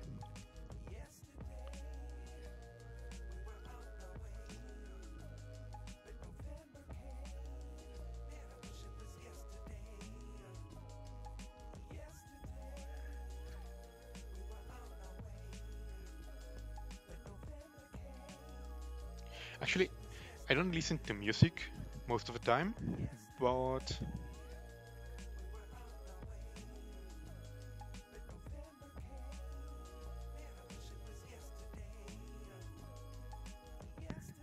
one of the things that I really like to do while I work is to listen to different podcasts or documentaries or anything like people talking. That's for me super useful.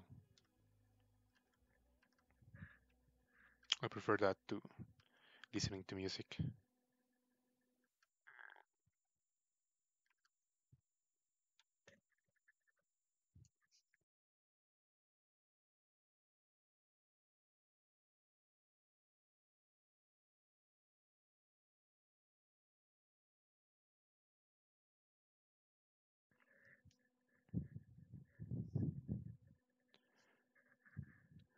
And I think the music is off. I feel a little weird without like that background music, even though I'm not used to. But since I'm streaming, I need to play something in the background.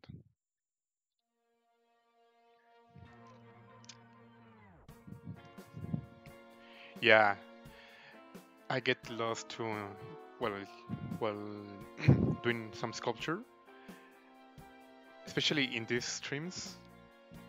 Like the main idea is to have like streams for I don't know, maybe an hour and a half. But my streams been like 3 to 4 hours long into them like super late hours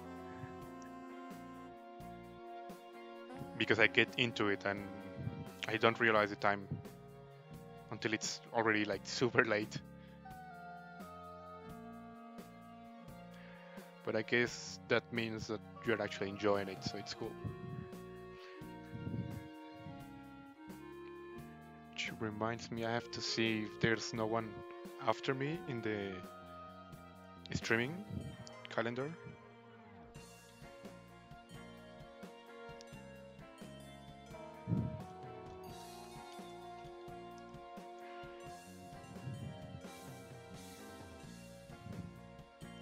No, no tengo perfil de YouTube, la verdad.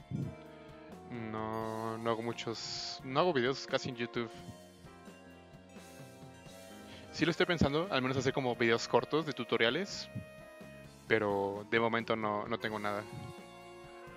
Okay, so the next stream is Danny Mac, and it's like until tomorrow, so I have plenty of time. Even though I'm not planning to stay that long tonight, but you never know. especially because I get into it and I forgot completely about the time and that I have to sleep eventually. The problem is waking up tomorrow. That's the big issue.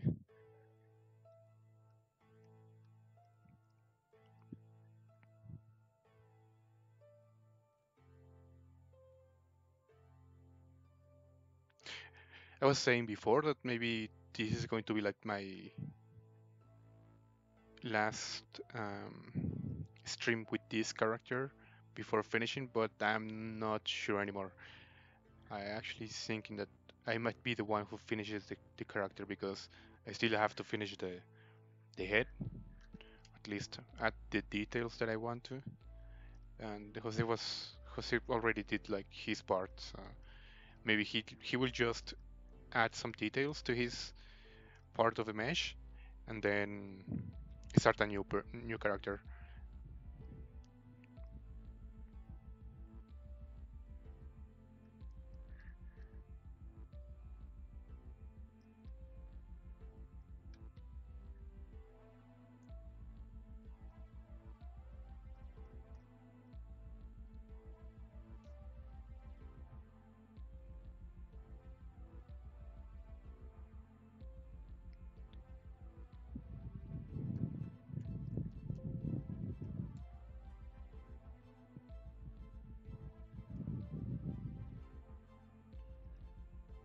And I want to see from time to time how the character is looking. The only thing that I'm not really happy with is the head still. But I guess I'm going to tackle that on the next stream. I don't know.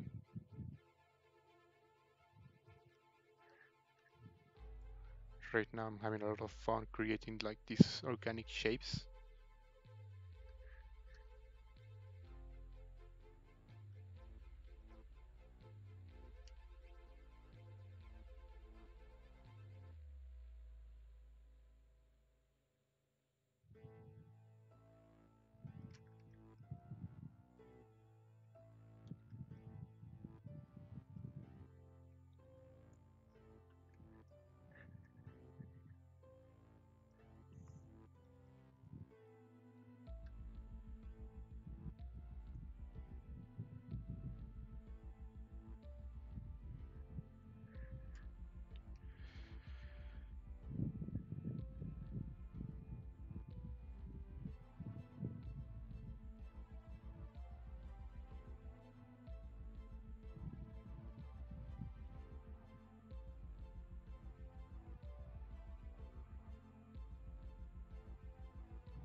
So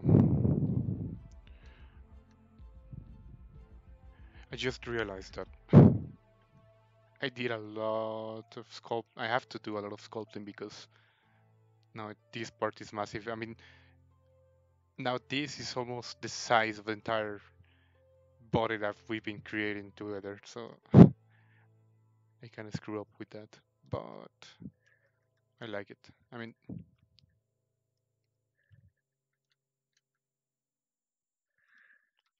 still not sure if I want it like cured or maybe completely bend. Like, I guess I'll figure out later.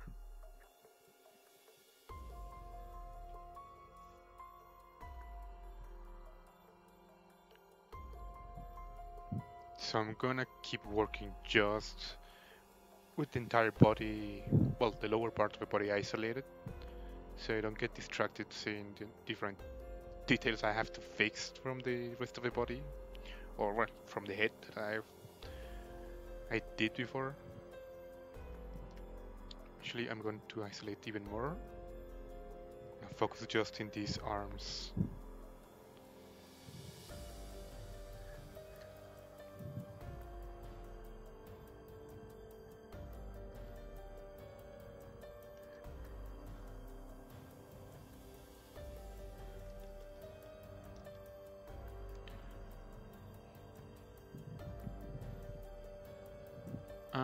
David Ferreira Hi, how did you learn to model in ZBrush?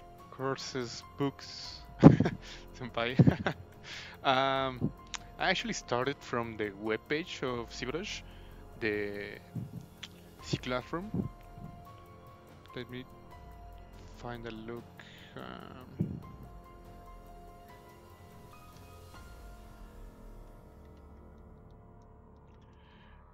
I mean, by far, for me at least, these were like the best tutorials for starting.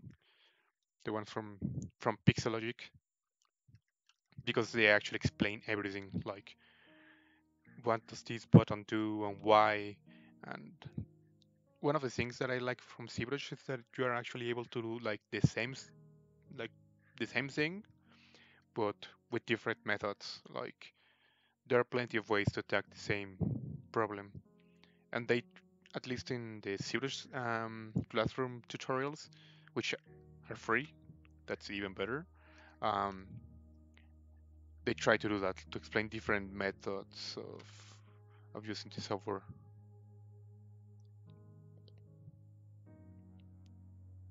So for me, that's like a very good like source of knowledge, at least for ZBrush. And another tutorial that was like super useful to me was the Gumroad from Rafael Grassetti.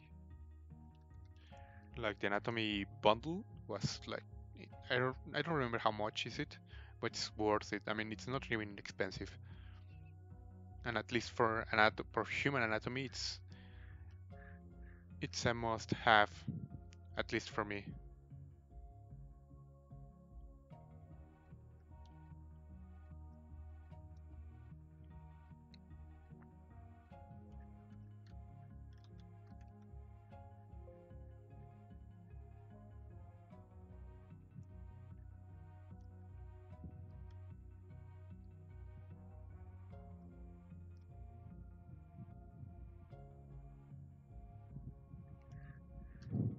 For example, I have all these details that I wasn't planning to do, but since I already have them, I'm going to use them.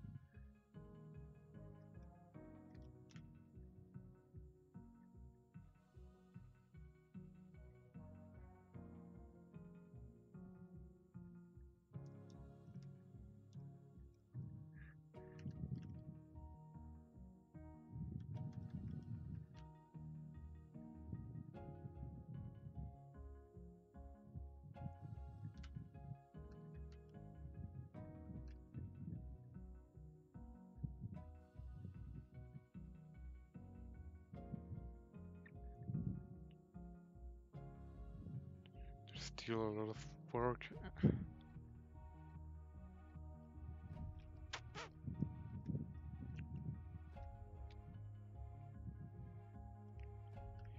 I think I'm going to now work a little bit more on the back.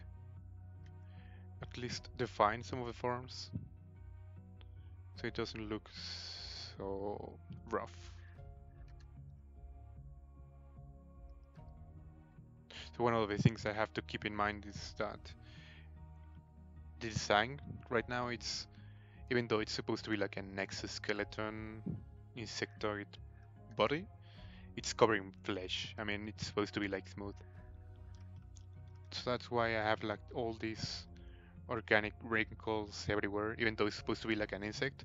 But since I really like what Jose did with the arms, keeping that style, I believe it's like the best choice.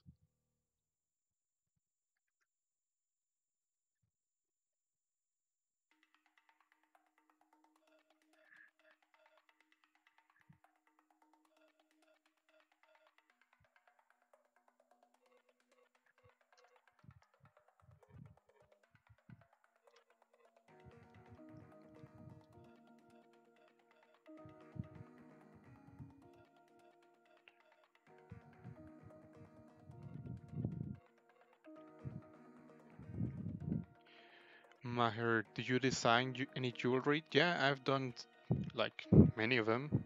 Some of the projects I'm not able to show them because they're not mine anymore, and the client hasn't made them public. But some of my stuff, yeah.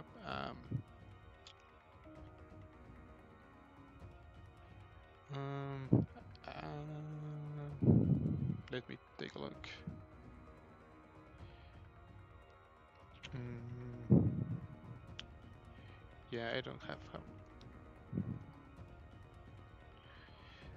So, for example, on my website, I have like some of the stuff that I've done as jewelry. Most of those are just like personal works.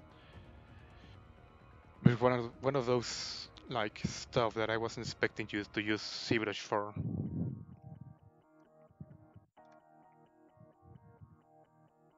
And it's really nice because you get used to creating all this stuff in a digital way, like not being able to touch it.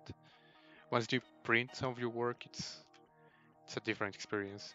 And if your work it's actually on silver or gold or something like that, it's really nice.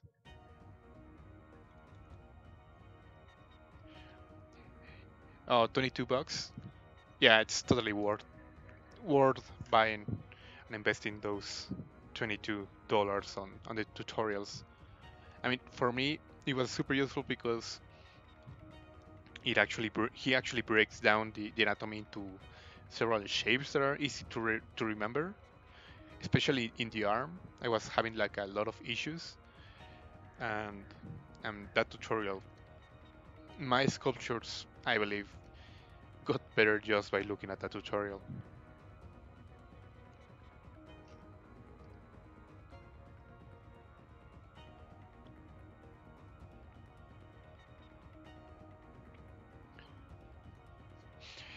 Yeah, I don't tend to show that much on ArtStation related to jewelry because, to be honest, I haven't done that much personal jewelry, just like 3 to 5 pieces, and the rest of them have been like freelance client work. And since it's jewelry, it's a little hard because they have like a lot of non-disclosure agreements because they are afraid that other people might actually steal the designs. I mean, it's a different world. I don't I don't blame them. So many of the stuff that I've done actually commercial, I haven't been able to show it yet, which sucks, but I mean it's part of it.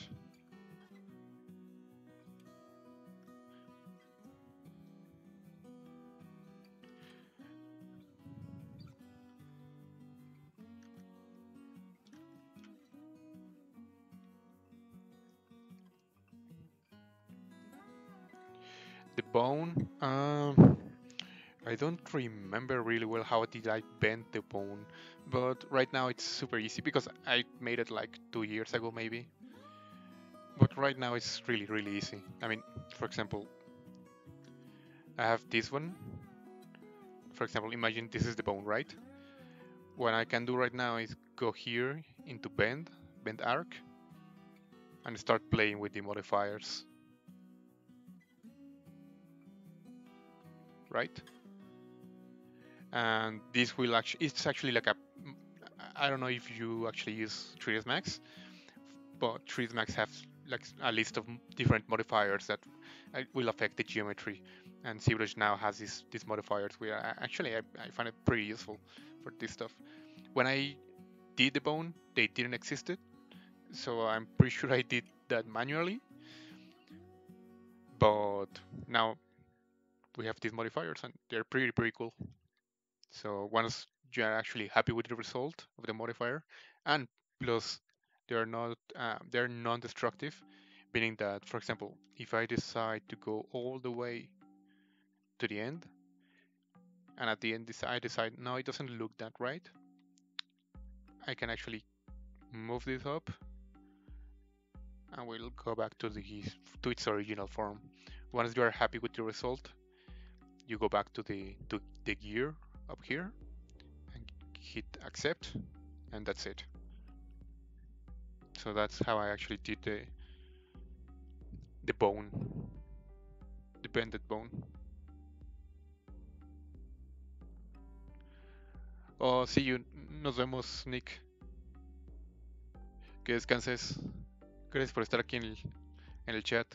Espero te haya servido, o al menos es- espero que hayas encontrado cosas útiles del tutorial que te digo de topología. Para el próximo stream te la debo.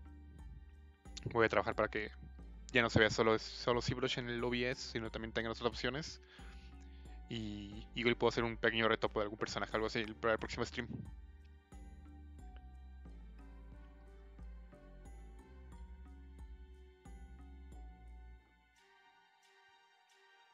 Oh, I actually suck right now with legs.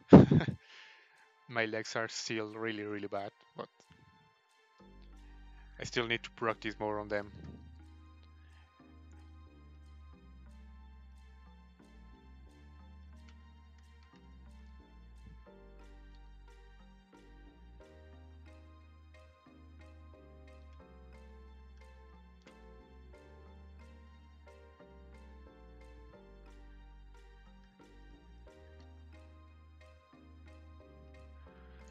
I'm trying to implement my ZBrush in my jewelry designs.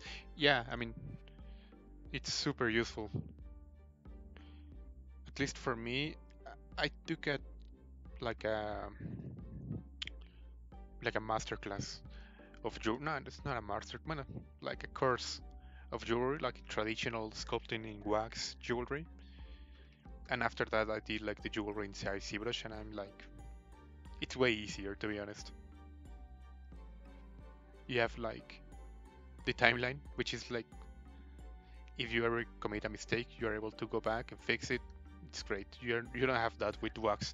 Plus, it's really hard to sculpt with wax.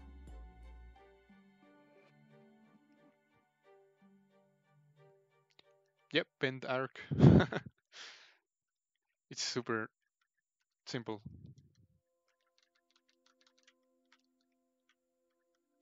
Just bend arc, and the the from cone on the middle is the one who's going to make the modifier. For example, if I want to create like an arc but from the top, then I have to modify using these cones instead of the ones on the middle. So it's actually nice to play with these modifiers to create different forms. It's useful.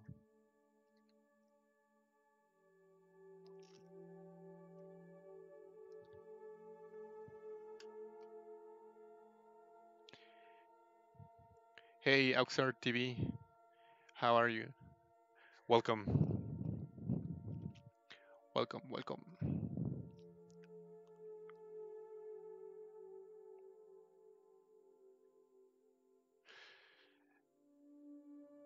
Wester, sale bro, que descanses. Gracias por estar aquí en el chat. You went back and worked on the stretch areas. You mean in the bone?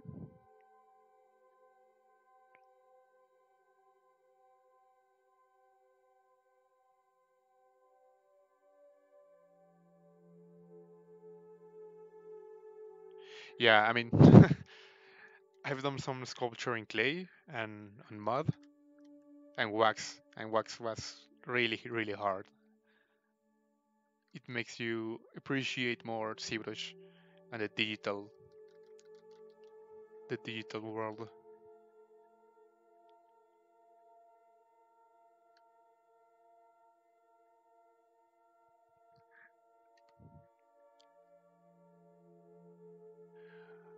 Or with your recommendation, I'm trying to explore keyshot.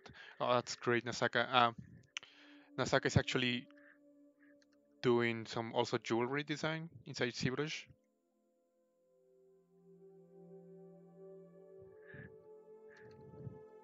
So it's funny that there are plenty of people using ZBrush as jewelry inside the streaming today. I wasn't expecting that.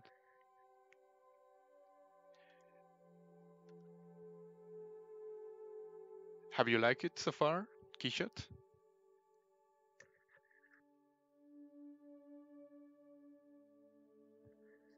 Yeah, to be honest, I don't usually use them that much. The deformers, I mean, they are great, but I haven't gotten used to using them. Sometimes I even forgot they exist. I mean, they're really new. They're from this last 4R8 version, I believe. Yeah, I think so. And sometimes I forget that they even exist. But they're amazing. I mean, for those type of it's not procedural, but um, less manual things, they're great.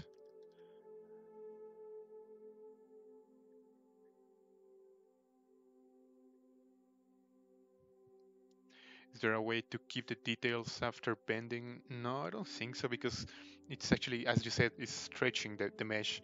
So what I actually would recommend is doing like the base mesh without any details, and then doing the bending, and after that adding all the details, because otherwise you're going to lose them when you bend the mesh.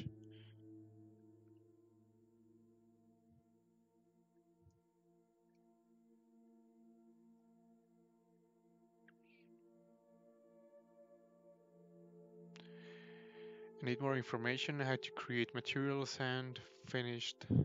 Oh, well, I'm actually thinking in the next stream, which is next Thursday at the same time as always. Uh, I'm actually thinking in using, like, creating as always like a character from scratch, but also doing the rendering, because a lot of people has been asking me how did I actually render those meshes at the end, and it's something I don't usually use show on the stream. So next time I'm thinking I'm actually going to show some of the rendering. I just need to remember, because sometimes I forget about it and I finish the stream.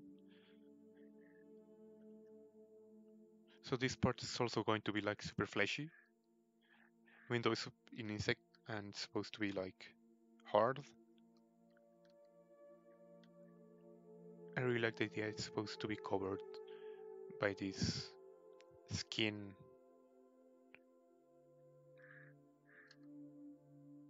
Makes the design a little bit more creepy.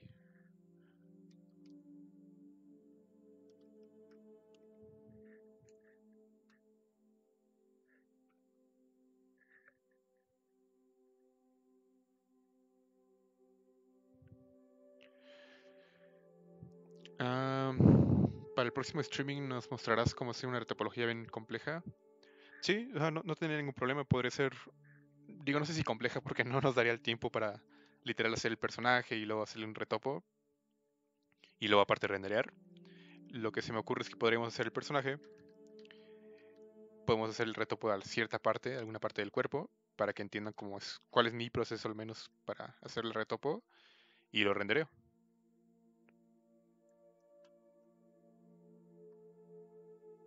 Hey, Lasia, Lasiatic. Yep, I have that like body, because this is actually a stream that's meant to be like a collaboration between José Rosales and I. This is actually the mesh we've been creating together. We divided the mesh into several parts. The red ones are the ones I'm actually sculpting on the character, and the blue ones are the ones from Jose. So I actually did the head and the upper chest, well, the chest, and I'm now doing the legs. So Jose did the lower part of the body, I mean the lower part of the torso, the abdomen, and the lower part of the head, which is like a jaw and neck, and also the arms. So I actually have like that template of the band divided into several colors to represent what parts I actually modeled and what parts are were done by Jose. So right now this is the character. We've been like doing, I believe so, two streams with this. I mean, I've done 2 and Jose has done 2 or maybe 3. I think 3. And we started from a sphere. We just decided to improvise and create something together. So I believe the next stream of this is gonna be um, next week. I'm not certain of the date. Let's check. Yeah, it's gonna be March 13.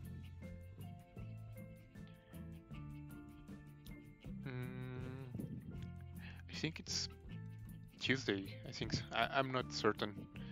And that time, Jose is going to work again on this model, but on the blue parts. I work on for Matrix for jewelry. I haven't used Matrix. Is that like Rhino, like NURBS?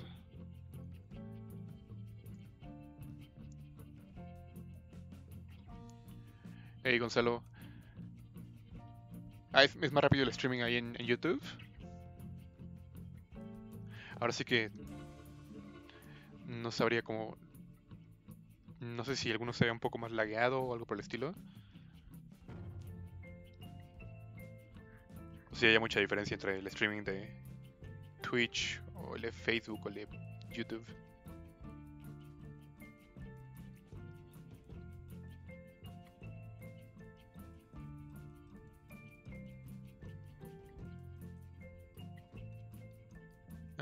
Something like a ray mesh for the ring.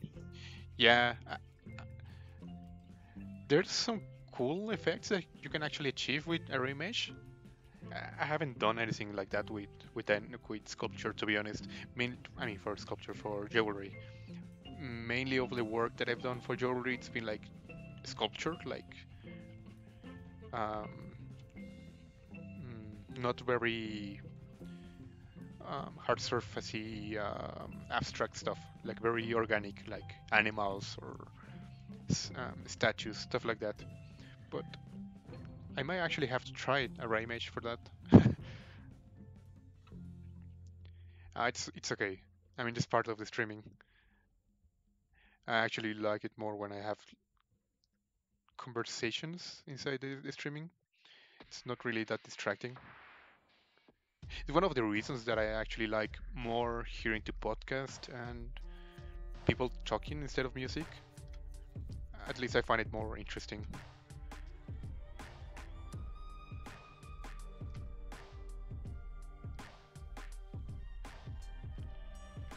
Maybe it's one of the reasons that I actually like more doing the streaming that creating a video on YouTube and then doing all the post-production and then uploading the video. This is more like more organic feeling of it. Plus you get to improvise. At least on the other streams that I'm doing, the ones that I tend to do in Spanish. The idea behind them it's actually to create a character or a creature based on suggestions from the chat. So there was one which was like human mixed with crustacean, mixed with fish, and mixed with dog. So it was a little weird combination of animals, at least for the dog. But at the end, all of those streams have haven't with a very interesting creature because of that, because I tend to mix stuff from the chat. Will you do any jewelry streaming? Yeah, maybe. I wasn't thinking about it, but I could be doing some jewelry. Maybe not for the next one, but for the other one from the next week. For the 22 of March, I could be doing like showing my process of how I actually do like a mesh for 3D printing. Although I'm not expert, and there are plenty of people actually on the streaming of Pixelogic doing specifically related to printing streamings.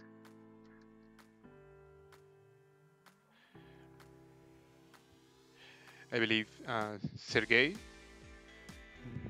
No, it's not Sergey. Sebastian. Sebastian was, I believe it was before me today. I'm not sure. Let me check.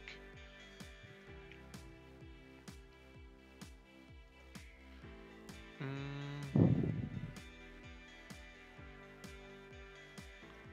See, yeah, Sebastian, it's doing his stream. It's focused on 3D printing, and it's called High Detail 3D Printed Collectibles, which is, I mean, it's pretty much the same as doing something for jewelry. The only thing that changes is mainly that the scale is different, and at the end, most of the clients tend to ask for hollow pieces because it's cheaper and they don't waste that much material in doing big um, field sculptures. But I could actually try it. I don't mind. Um,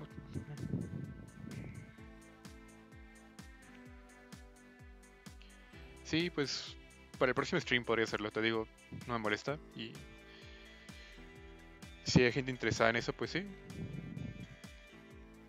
es una buena idea. Nada más que si se me va la onda, y ahí te encargo que me recuerdes porque luego me clavo muchísimo en la escultura y se me va la onda de la hora y de qué tendría que hacer.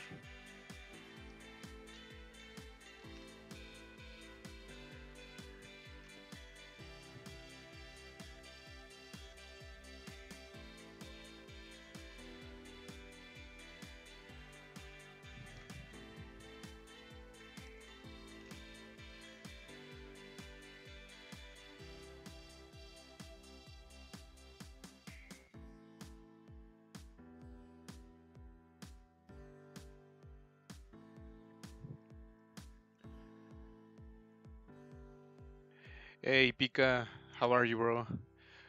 Tonight's going to be tonight's the streaming in collaboration with Jose. We're working on this character on the insect brain mantis alien. Well, now I actually created some backstory for it. It's going to be like a bounty hunter, and since it's like a brain mantis, it's supposed to collect the head of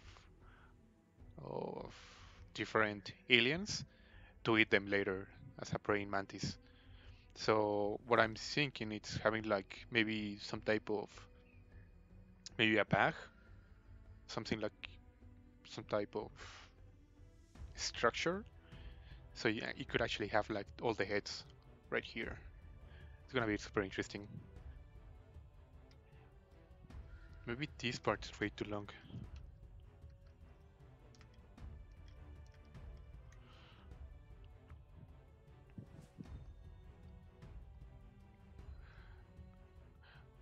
Oh, I've never used Rhino to be honest. I'm not a big fan of using NURBS. I stay with polygons. Polygons are way too complicated for me to start thinking in NURBS and all that. Oh, ok. Ah, pues si te queda mejor YouTube, mejor. Ahora sí que lo que te quede mejor, Gonzalo, pero gracias por estar aquí. Oh, Johnny, okay. Peace, man. Thanks for coming by. Have a good night.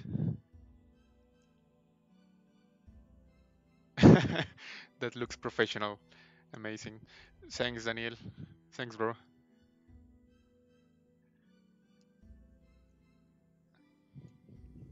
I try to be professional. Yeah, I think this part is way too long. And I mean, the body is already too big, so it won't be an issue if I make this a little bit more small. Also, since I'm making this part small, it's actually creating some cool details here of like wrinkles. So I really like that one.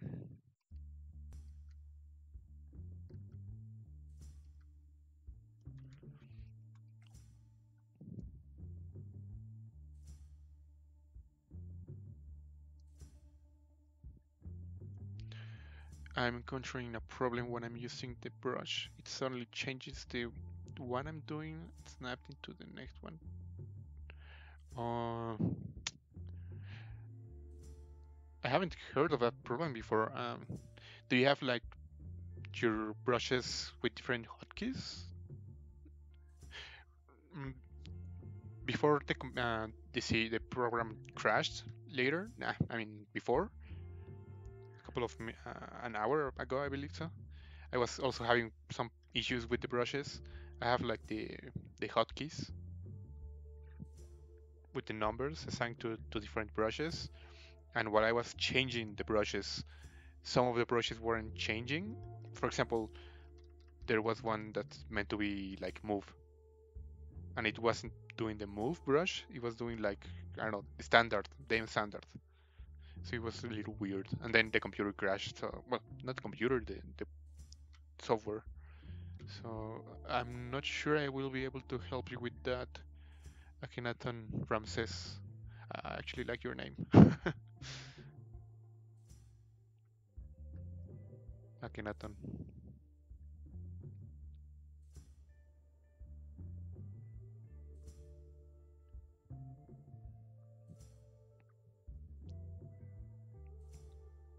Yeah, I was able to read. I'm sorry, Akhenaton, but since I have the chat in different windows, I mean, I have the Facebook chat and also the Twitch and the YouTube chat. But no, to be honest, I'm not certain. If you have a lot of doubts, you can actually there's a hashtag in Twitter called Ask ZBrush. You can actually ask there, and I'm pretty sure they will know. I'm not.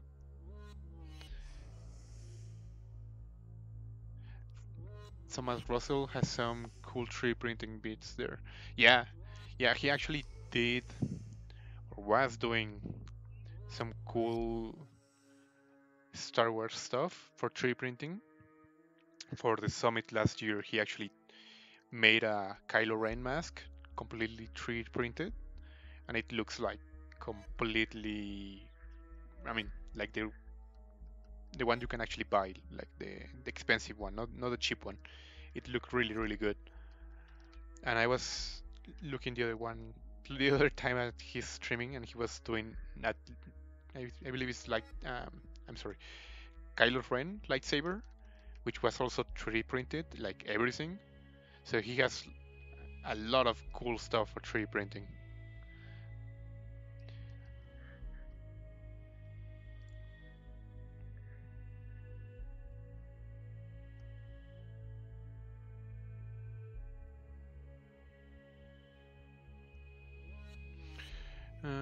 Like for example, I'm hovering over the vertices where it becomes red, and then suddenly it jumps to one near it.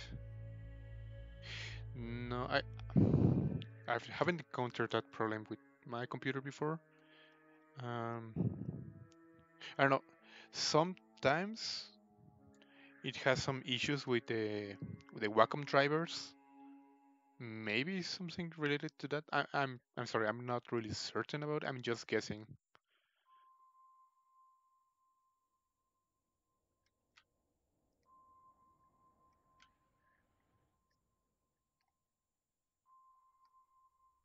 But if you're having like really weird issues, the best solution is actually to send an email to the guys from Pixelogic.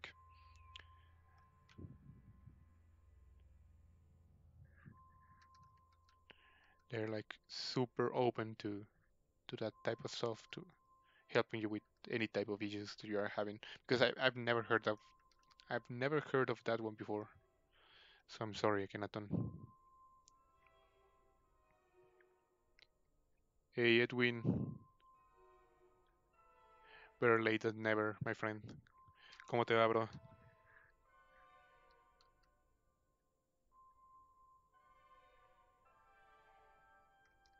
So since I actually made this part smaller,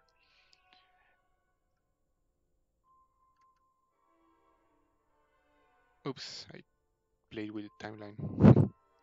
um, some of the detail here got a little mixed. It's okay. I wasn't like completely finished with this part, so it's okay if I have to rework again.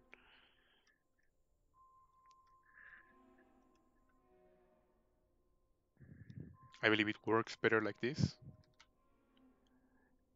less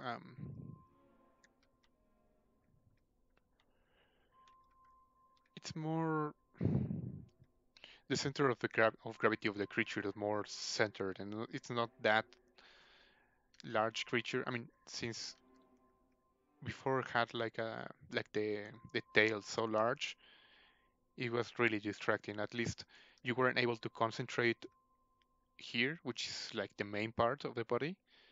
Instead, it was like catching a lot of attention since it was that big. So I believe a smaller tail was a better choice. I'm going to see if I can actually make it maybe a little bit more short. And it actually has this interesting design, like a like the beak of a duck. It's interesting.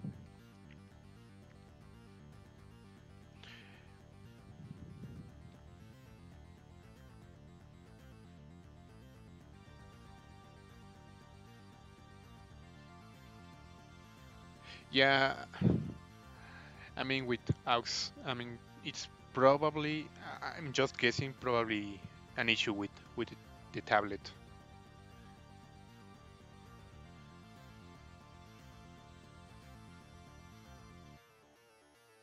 Okay, thanks for coming by, Sculptor Dad. I will follow you on Instagram once the stream is finished. Nice to meet you.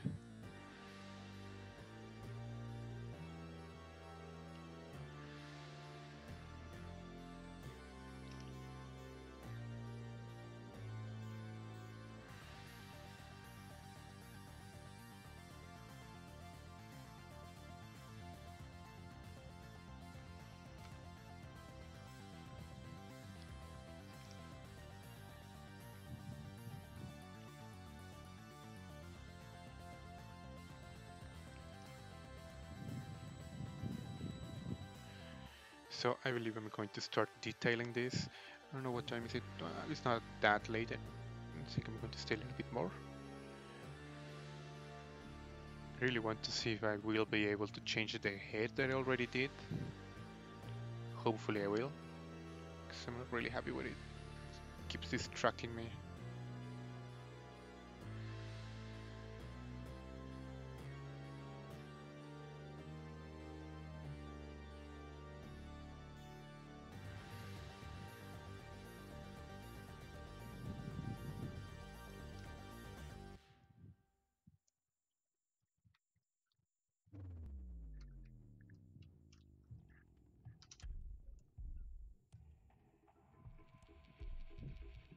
Also, I tried to save different versions of the same sculpture.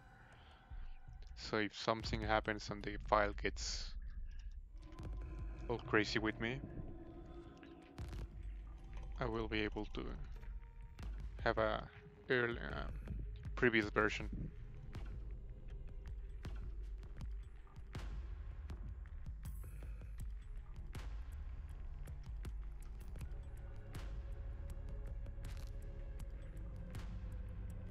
And I have this nice detail of wrinkles. I'm going to keep it. And it's one of those things that I'm not actually planning, and it start to happen as a happy accident. And I'm going to keep it.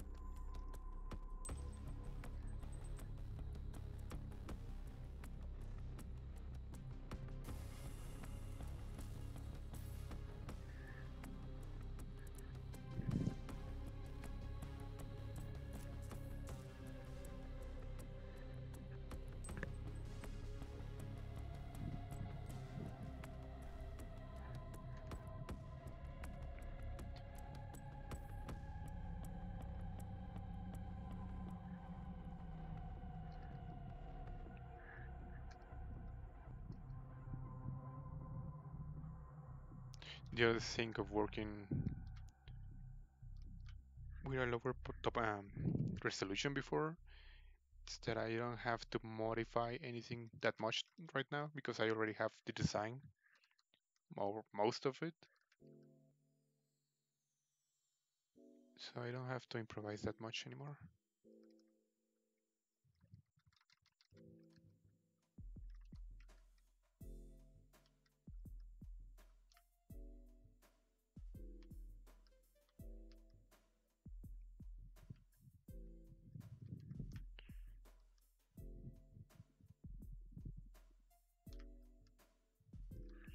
And I'm going to make the same effect here, like that fleshy, smooth, wrinkle part. Looks interesting. I don't think so. Yep, like this.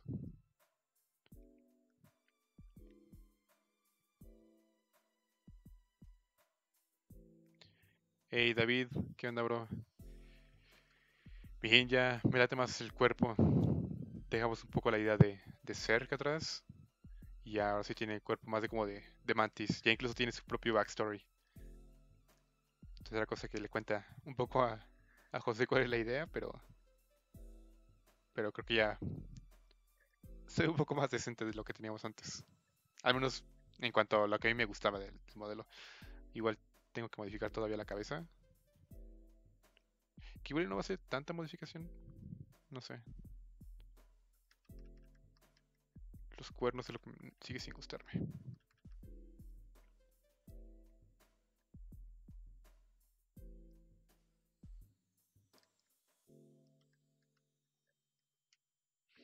Yo de una vez podré modificar la cabeza. ¿Para qué me hago?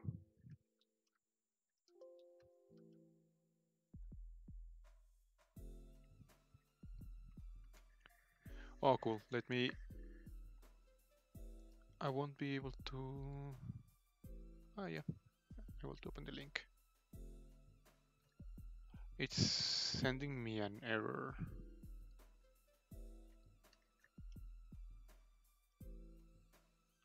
Yeah, I believe they... Maybe you have the link misspelled in certain part because I'm not able to enter your ArtStation Maher.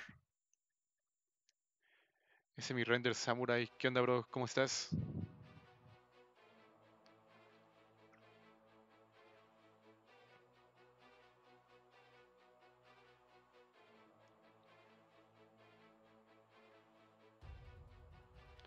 Sí, gracias. Sí, lo que pensé es justamente hacer los ojos más grandes. Porque no me encantaban como los tenía antes. Well, I'm going to modify the head, so the sad part is I already had some subdivision levels. It was not Dynamesh. I already did like the Siri measure, so I'm going to try to get rid of the horns, which are actually the parts that I'm not really liking. And what I'm thinking right now is I'm going to replicate the, the pattern that we've been making in the entire body with using the base mesh of what Jose did, like that um, shoulder blade.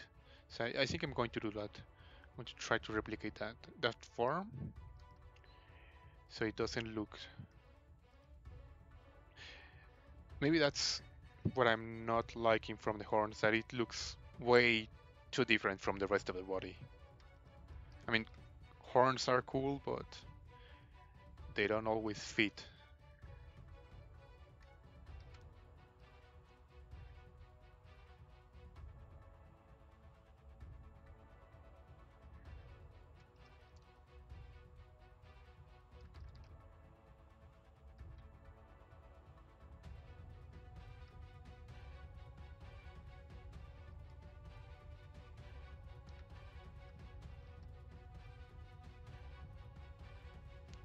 And the other thing that the creature has is like this human teeth. Maybe they're way too small. It's not very present, so I'm going also to do that a little bit bigger.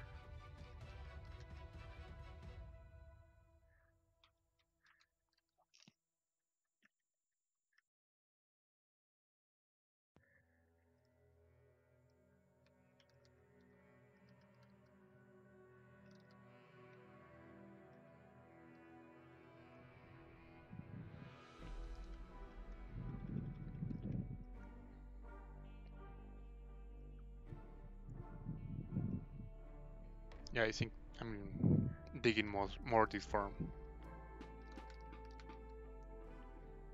And the other thing I have to modify is the eyes, because even though I like the idea of having three eyes, it's not working from far away, and since the creature is really big, it's not working.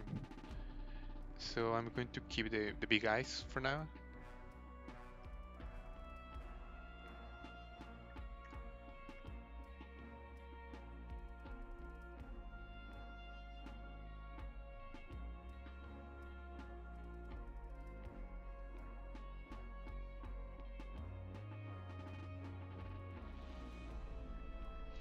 So that's gonna be what I'm going to modify of it.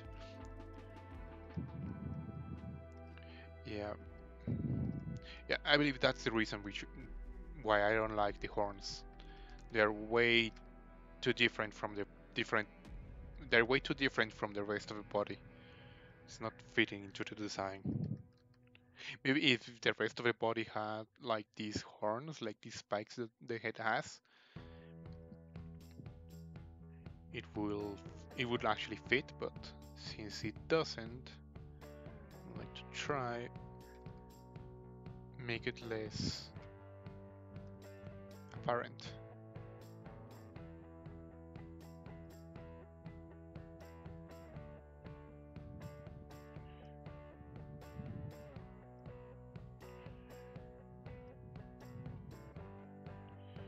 Yeah, so maybe what I'm going to do, since I took that part, I'm going to replicate also this part of the back right here, making, or now what I'm thinking, maybe I could actually do like a longer head,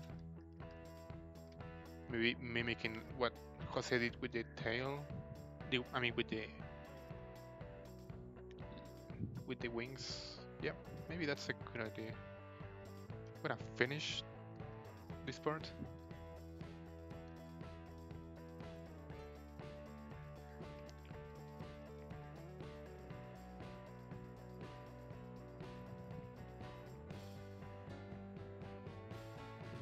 Ah, perfecto. Perfecto, bros.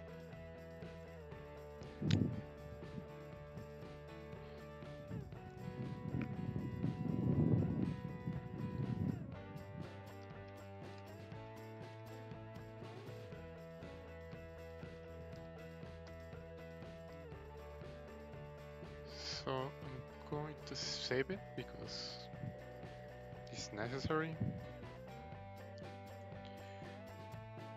And I'm going to use the back of the head. But I don't need the horns. The horns are also living. And I'm going to dynamize this.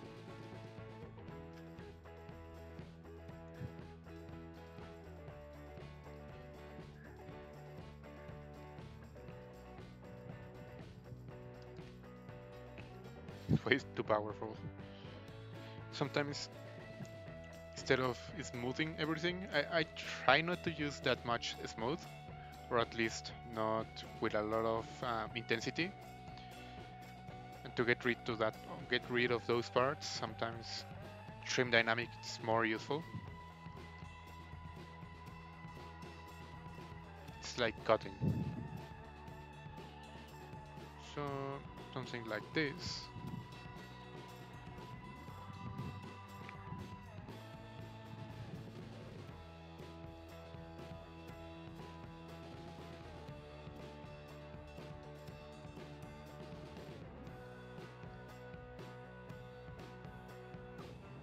Oh, silly me. I could actually use the mantis head as a reference. Oh, I could actually add some. Yep. So it's gonna be like.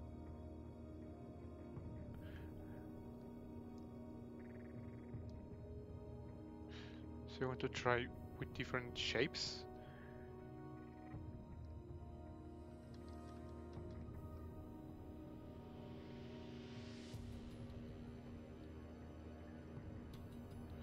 And one of the things from the mantis is that it has this V-shaped head. So I'm going to try to do the same thing for this one.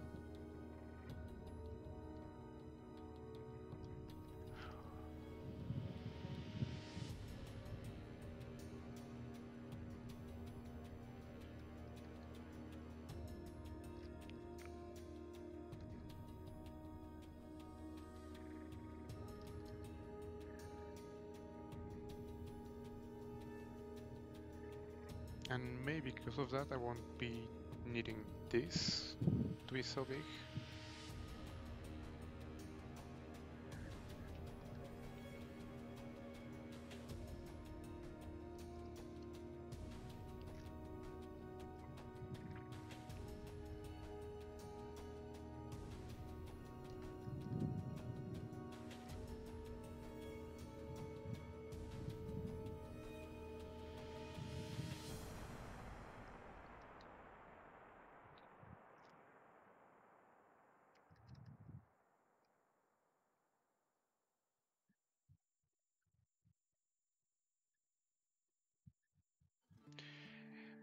Algo como el cráneo del alien del Día de la Independencia.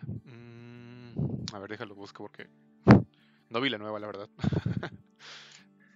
No sé si estaba buena.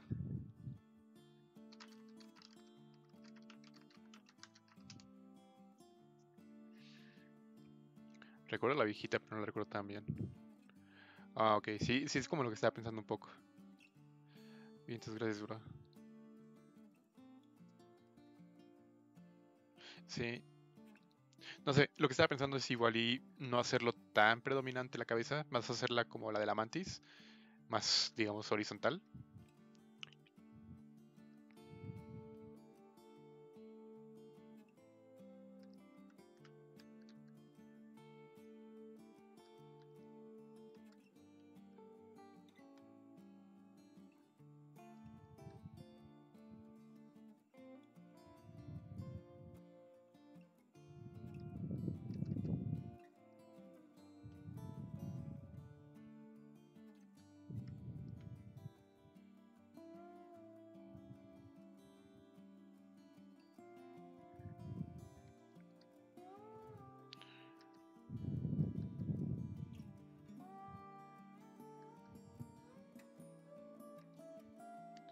I think I'm digging more this form.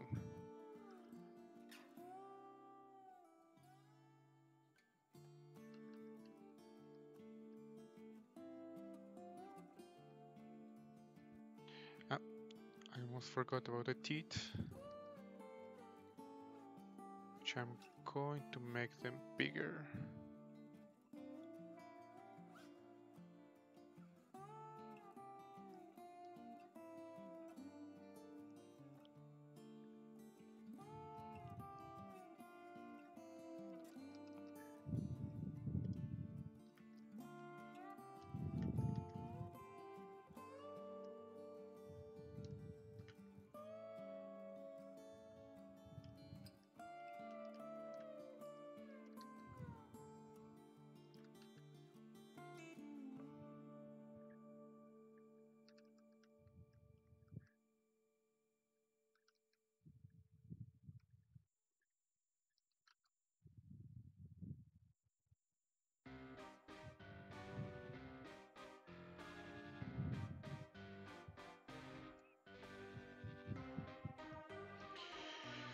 Me recuerda a los skitters de Falling Skies.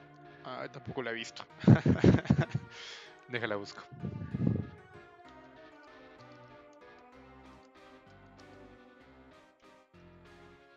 ¿Está buena la serie? No, nunca la vi, la verdad. Vi los primeros episodios y se me hizo medio lenta, entonces al final decidí ya no verla. Ok. Tienen cosas interesantes que podría robarme.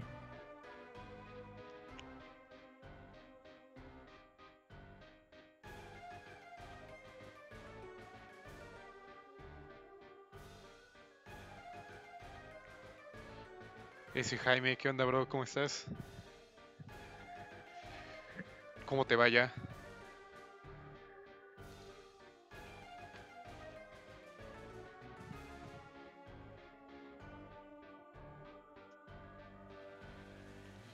No, Nick, de momento no tengo videos de esos.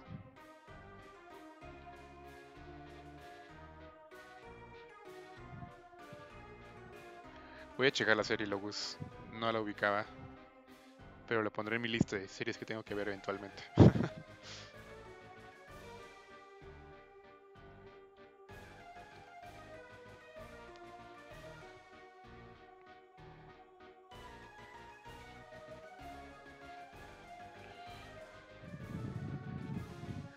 I don't know, I'm thinking maybe I could actually add some antenna.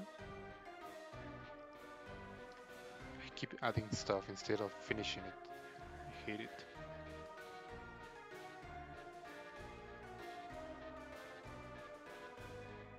Maybe it looks a little silly with antenna.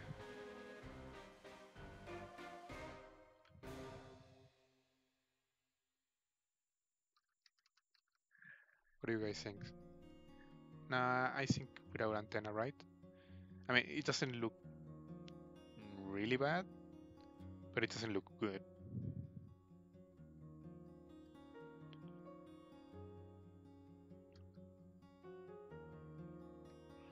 I don't know. What do you guys think?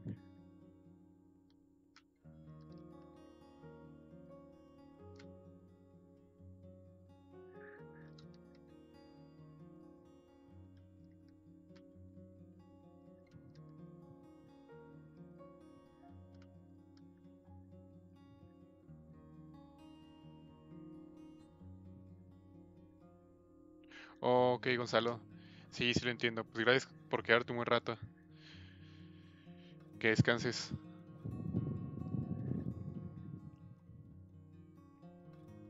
El próximo stream es el próximo jueves. Es a la misma hora. De hecho, este mes voy a hacer 4 streams. O sea, todo el mes voy a estar haciendo streams.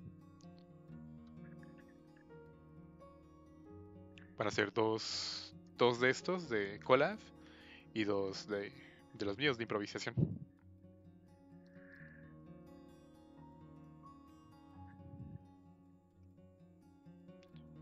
Yeah, I think I'm not going to keep the antenna, to be honest. Not a big fan of them.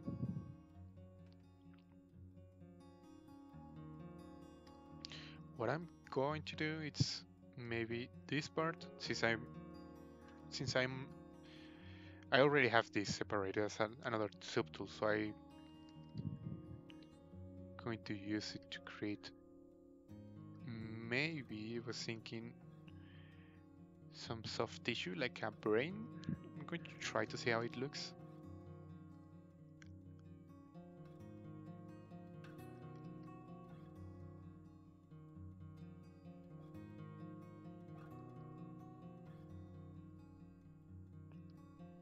The lazy way to do a brain, just doing lines.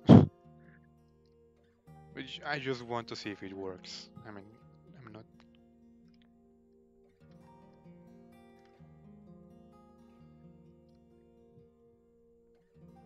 It could be, I mean, it doesn't look that bad.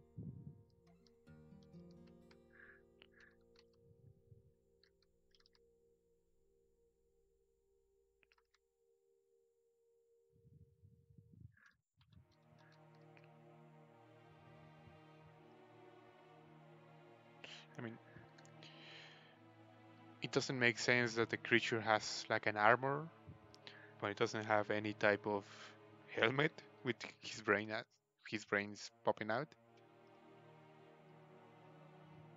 Maybe he can't use a helmet because that's the way it actually smells, like through this weird looking organ. So I'm trying to think a way why he doesn't have a helmet. But I don't know.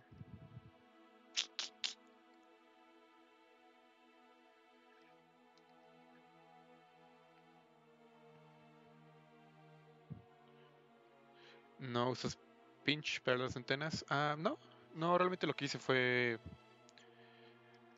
sacar una esfera la simple y hice snake hook para sacar el mesh.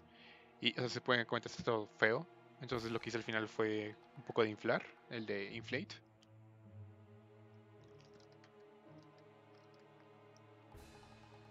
Y Dynamesh. Y ya con eso está delgado, pero no es tan delgado. Oh no. Murió de nuevo.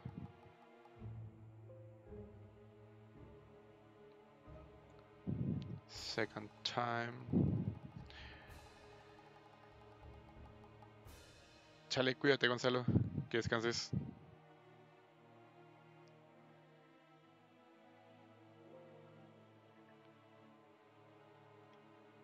Give me a second, guys. I need to recover the files. So.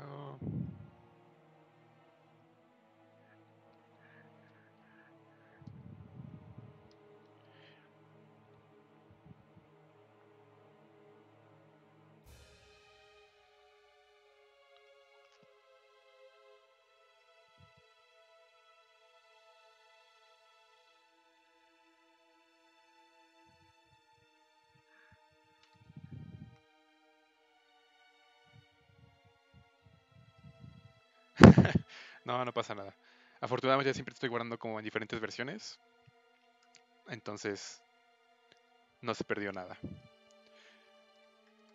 Eso de antenas de polilla me agrada la idea. Vamos a ver si no se ve demasiado bizarro, pero sí.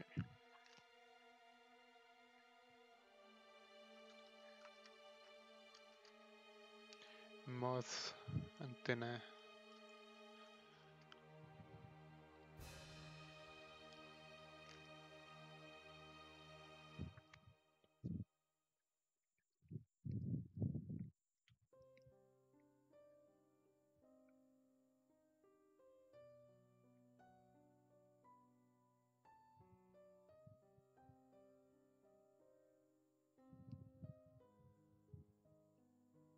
¿Sí les late con antena?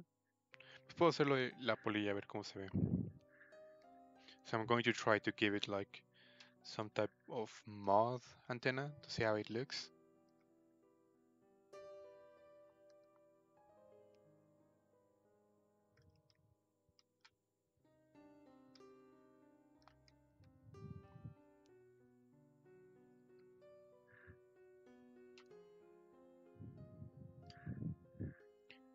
Oh, I know how I can actually do the crazy antenna. I'm going to cheat a little bit since I haven't used any IMM. It's a perfect moment to just need to find the right one.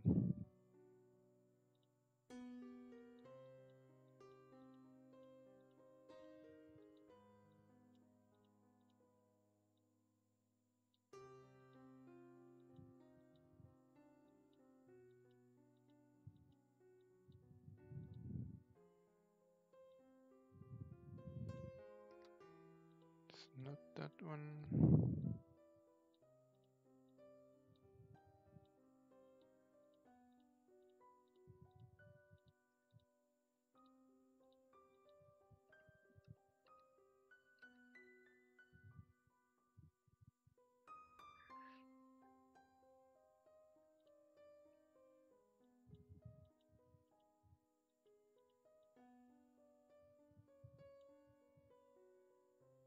Here they are. So I'm going to cheat by doing this. It's just an experiment to see how it looks. It's not gonna be like perfect.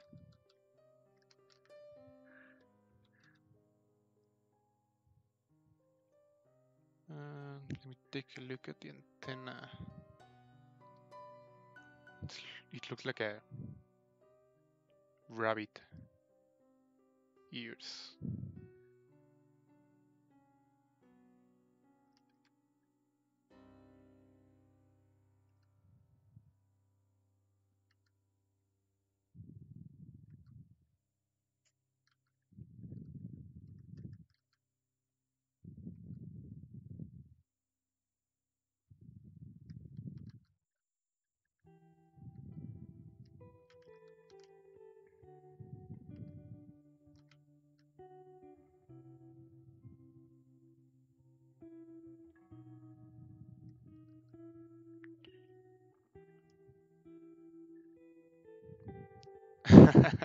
Yeah, it's not cheating really.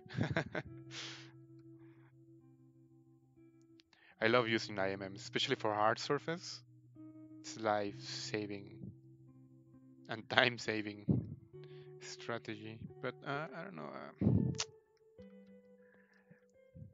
The problem is, I believe it already has too much on it. I mean, the creature has like wings and hard surface and a thing in the back, which I have no idea what it is. It's supposed to be like maybe a breathing apparatus. No, it has too many things. I believe I'm going to save the antenna for later, but I'm not certain if I should add them, because without them, I mean, it's just a little bit less saturated.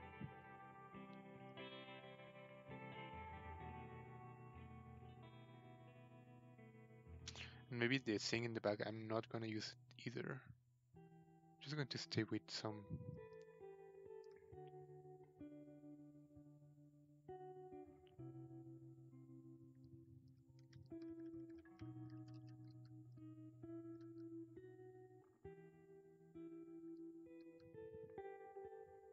Yeah, I believe that works actually. It's not simple is better.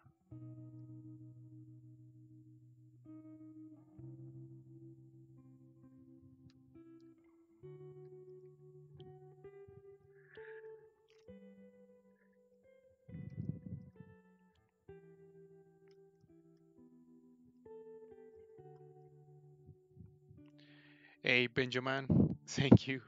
Thanks for coming by. For those of you who are new, I'm actually doing this as part of a collaboration with José Rosales, which is another streaming here at Pixelogic channel. We are creating a character together, so we divided the character into different parts, which are represented by the colors on the image of the guy on the right corner.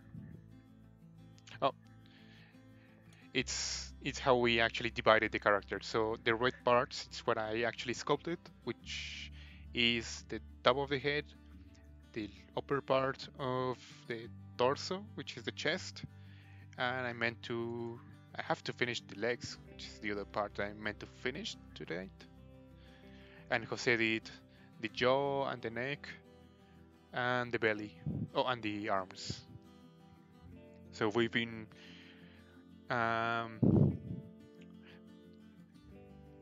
working together into this creature. I mean, we've been improvising the entire time. So far, I think tonight's the night in which I actually did. I believe we actually find a proper design. We are no longer improvising. We have like a more grounded design, at least for the creature.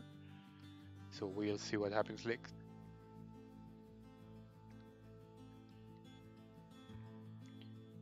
Mainly the idea that I was thinking before, it's that it's going to be like a bounty hunter, this creature. And since it's based like in a praying mantis, it's supposed to have like some um, victim heads on the back as snacks, maybe for later. Maybe it's saving them for later to eat them.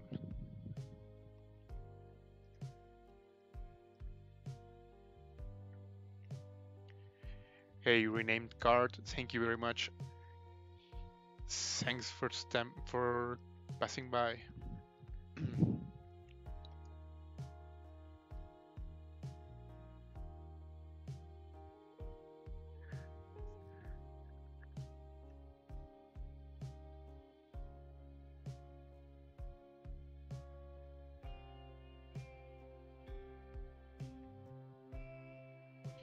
What I'm going to do with the head is actually keep the same design that I've been doing tonight, which is having like, it's supposed to be like an exoskeleton, but it's going to be like covered in skin, so it's not going to be like all hard.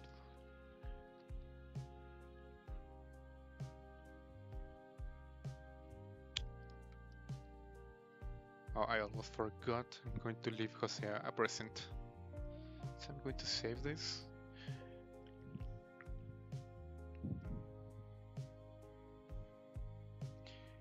And I'm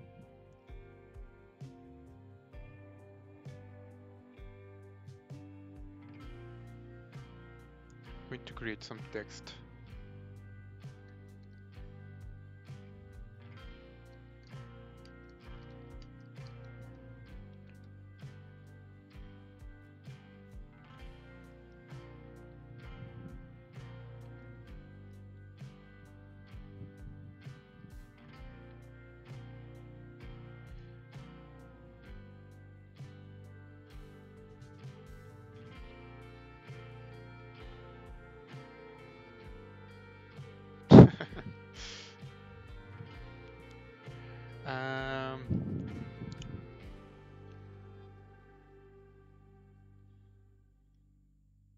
How did you get those folds? Which ones? The one from the head? Like, you mean these ones? I started everything like from Dynamesh. Yeah. Which one is better, Red Wax for the win or Red Wax Army? Since Jose is such a big fan of the material, I've decided to include it on the mesh as a little Easter egg.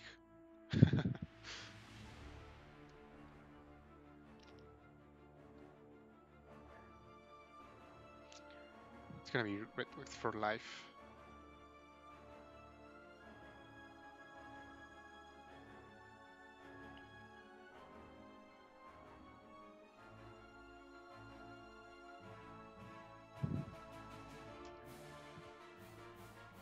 Red Wax Army. Okay,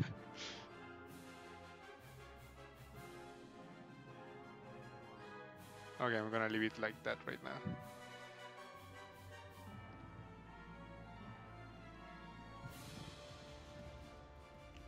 And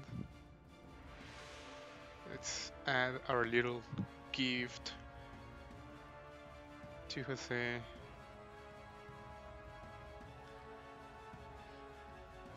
Since I'm actually supposed to be like doing the chest, and that's the part I'm working on, he's not allowed to modify it, so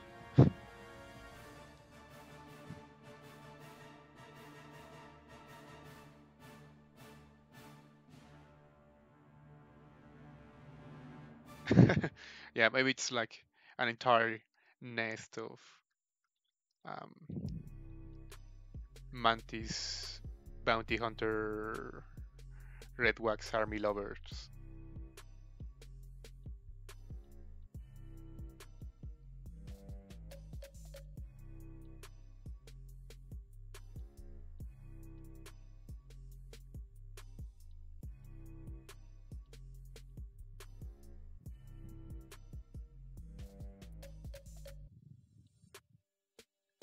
Oh, that's beautiful. He won't be able to delete it.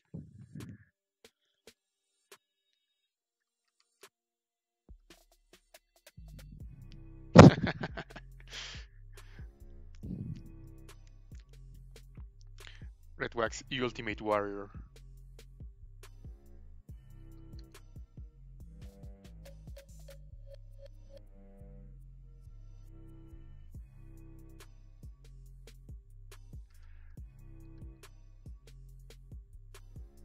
I wonder if I don't tell him, will he realize that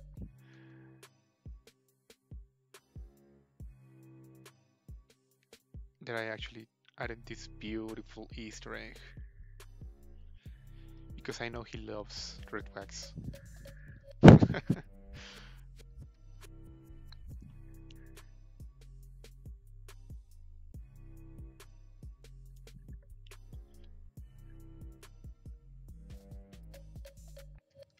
So I think I'm going to add some detail to the head, like very small quantities of detail, and maybe work a little bit more on the feet, and I'm gonna call it done.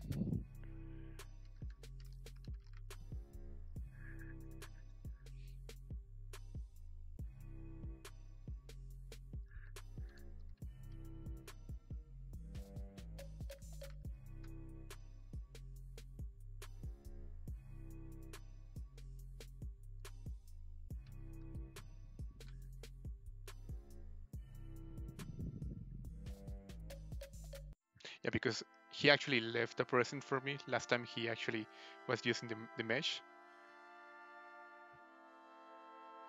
Let me show you guys how he defiled this beautiful sculpture with his.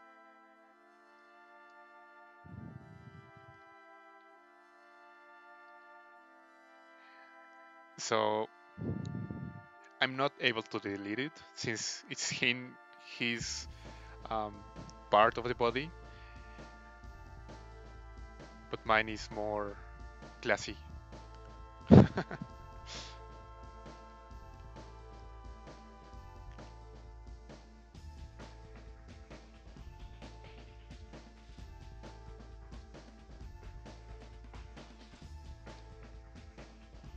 So I think I'm going just to add some details and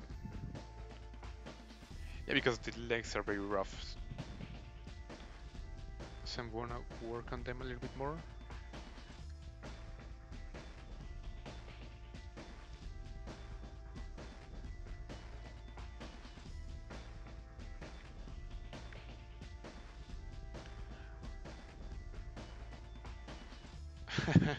Yeah, he apparently has switched sides many times apparently.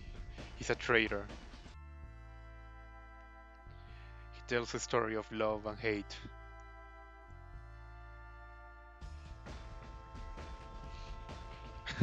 I know how dare him to write those horrible words.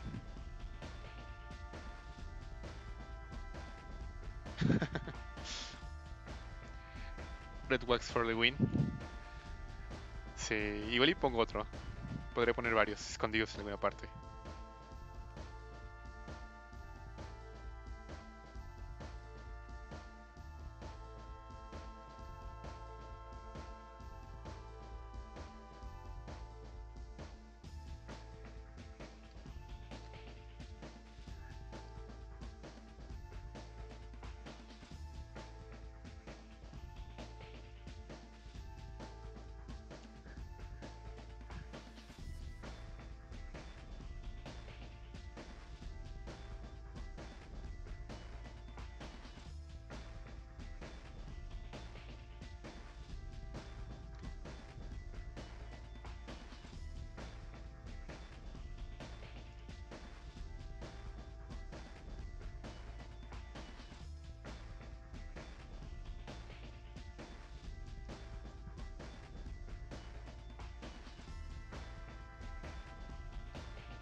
Yeah, I think I'm going to modify this part of the legs and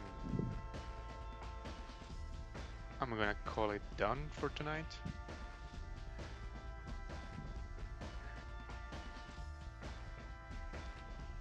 I was hoping to finish the model tonight, but I started adding way too much detail, so there I have it. The consequence of loving details.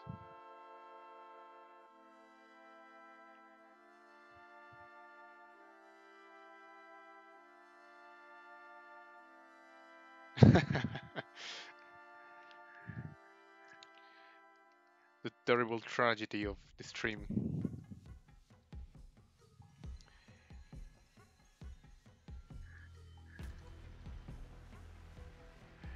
Forever remember how he defiled the sculpture with his political views about red wax.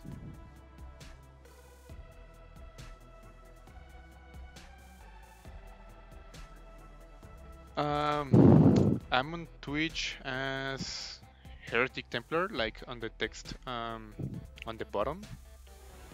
I don't usually do that much streaming. Mainly, I only do them right here on ZBrush.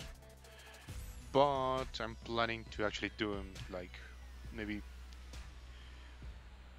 maybe between this week or the next one. I'll actually start doing some streaming on that on my personal channel.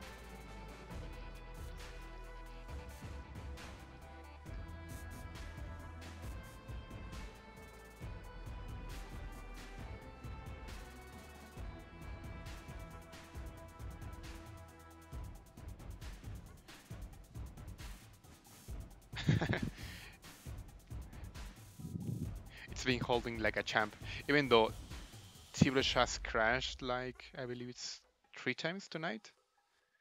But I mean, it could be worse. I didn't lose anything. I was able to save, and then quicksave actually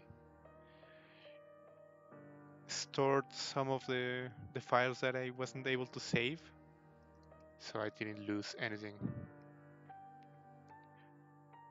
What my processor wasn't able to handle was that horrible smiley face with that horrible message.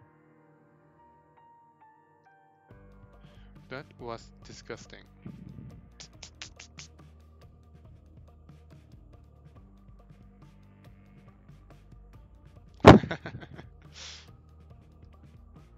Small mistake.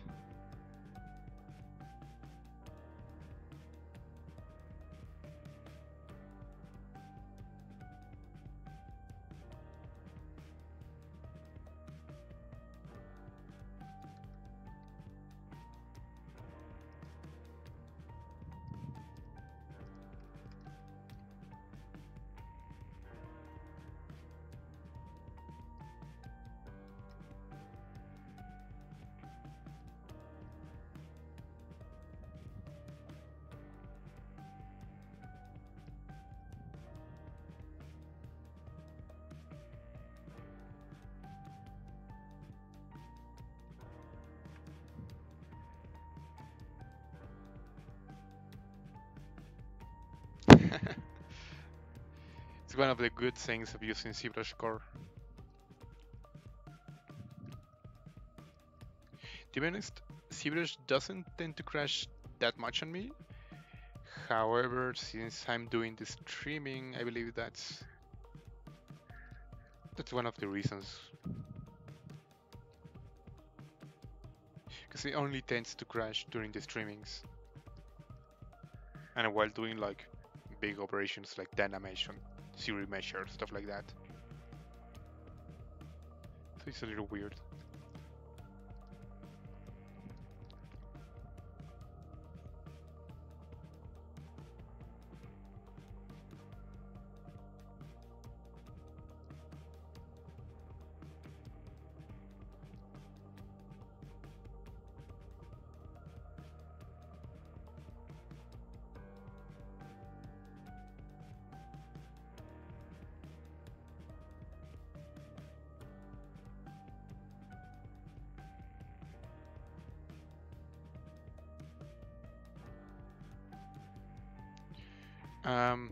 I use a lot clay because, at least for organic stuff, it gives me like that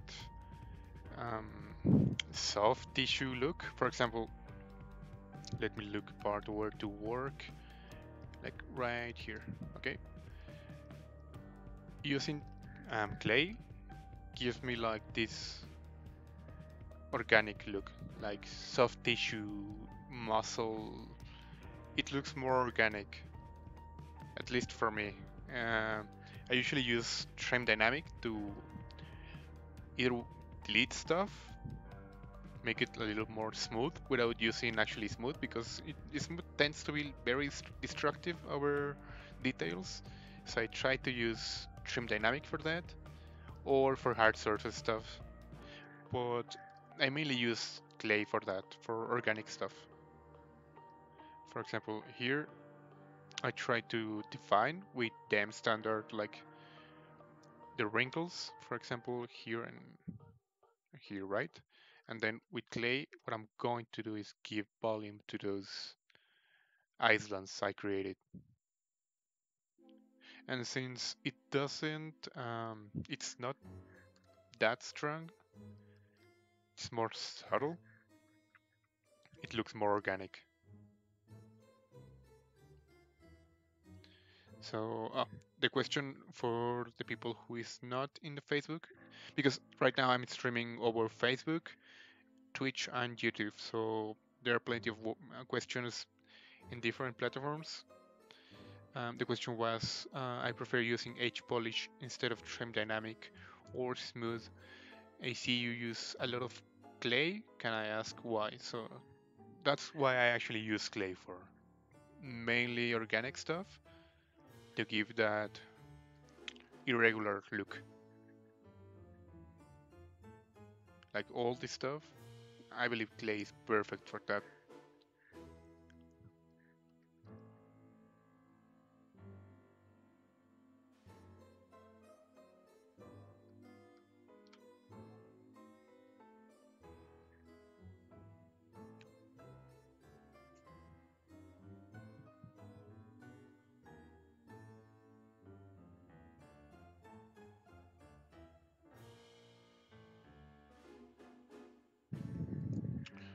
Oh, I wasn't aware that I could actually modify settings of OBS to do that.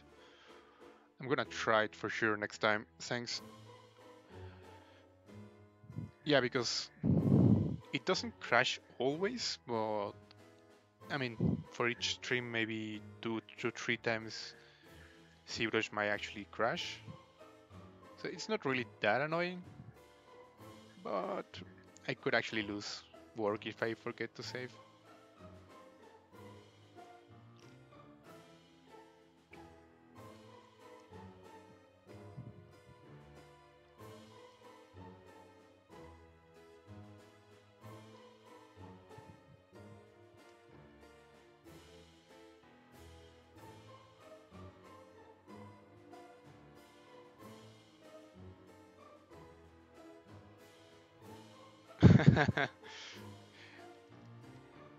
That's the future of social media. A Frankenstein of Facebook, Twitch, and YouTube. The face Twitch book tube. An art station.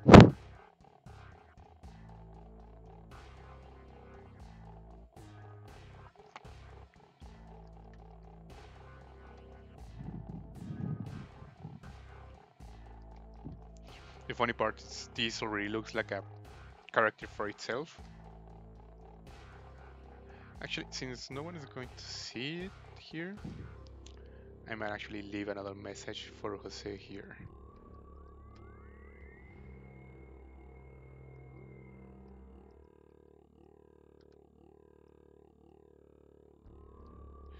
So I'm going to tell Jose about the Red Wax army, but unless he actually sees the stream, he's not going to be aware of this.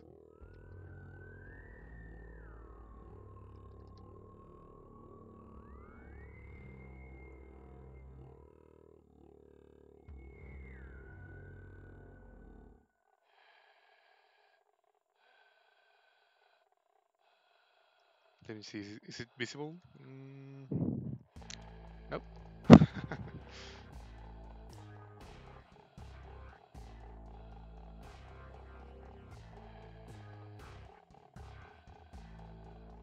My horrible heart.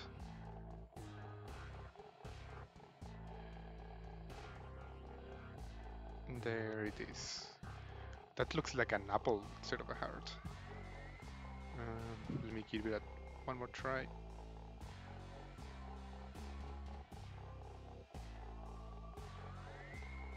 Oh, well.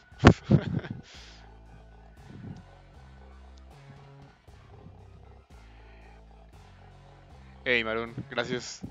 Pues ya poco a poco ahí va quedando el modelo.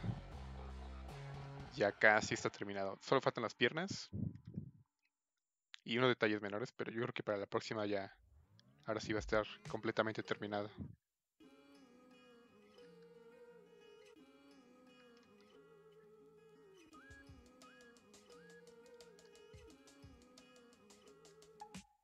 The secret Easter egg.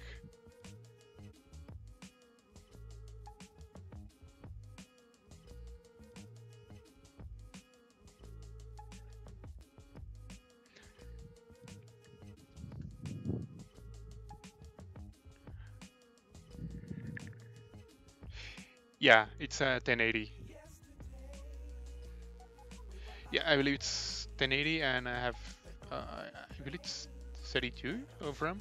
I don't remember, but yeah, it's a 1080, so it's been able to handle those polygons pretty well.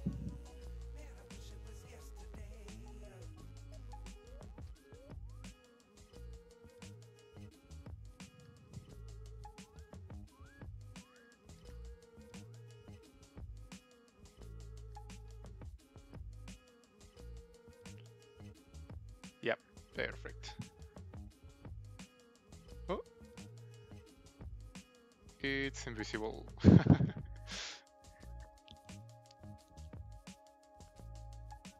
Oh, really? It's not working anymore in ArtStation?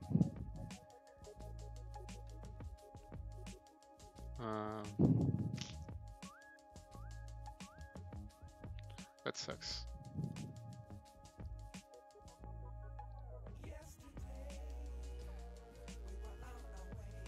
Uh, March 1st, we have retired Twitch streaming to ArtStation.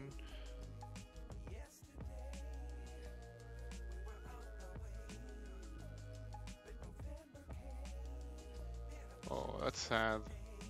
I wasn't aware of that.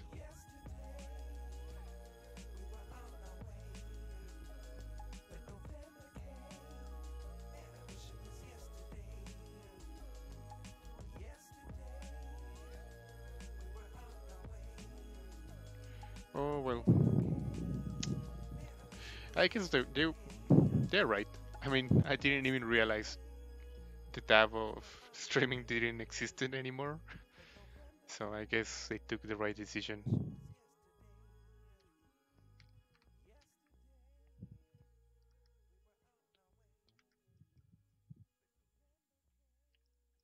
And for this one,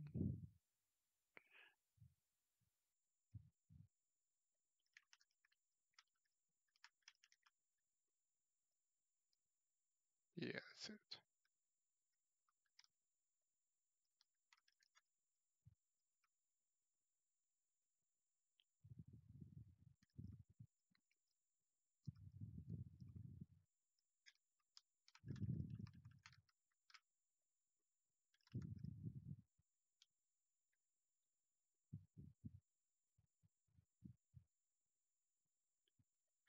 Really, Royce?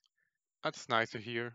I was having some issues in the last stream. No, it wasn't the last one. I believe 2 to 3 weeks ago, I was having a lot of issues inside Twitch with the streaming. But it's nice to hear that at least in YouTube it's working well.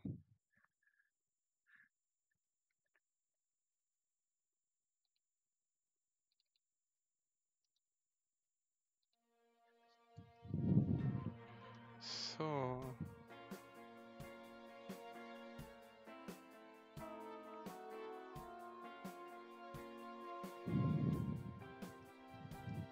I think I'm going to call it done. I'm pretty sure it still needs another at least it needs another pass from my side. Jose's side's already almost finished, but I do still need to work a little bit more on it.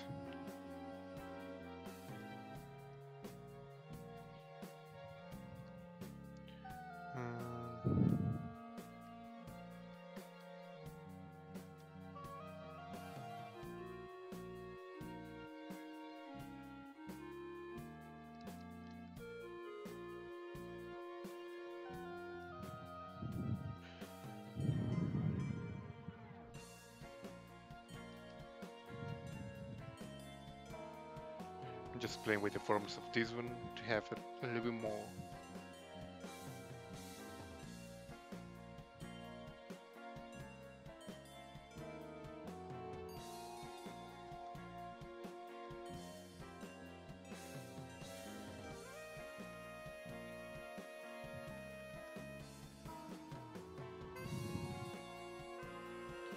It doesn't look. I mean, I like it more than before, but I'm still not entirely happy with the design of the head. I'm not going to modify it anymore. I mean, I'm just going to start to add details next time. But at least it's a decent looking creature right now.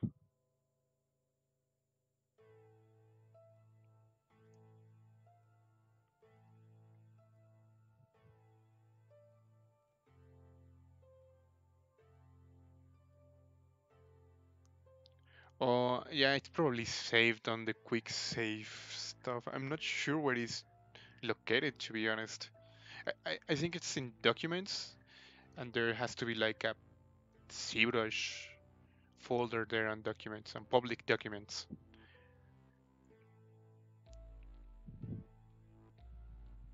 Oh, it wasn't my. Oh, okay, Maya. Okay, yeah, probably it's the same actually. Well, I'm not sure if it's in public documents, but at least, yeah, I think it's in documents.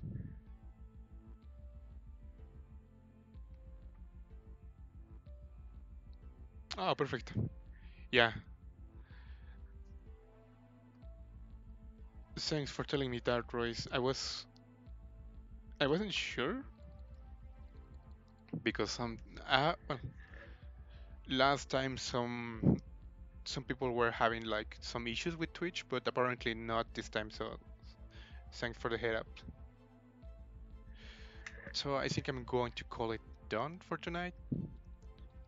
I really enjoyed sculpting on this character. I like more the design now than before. No, that's way too green.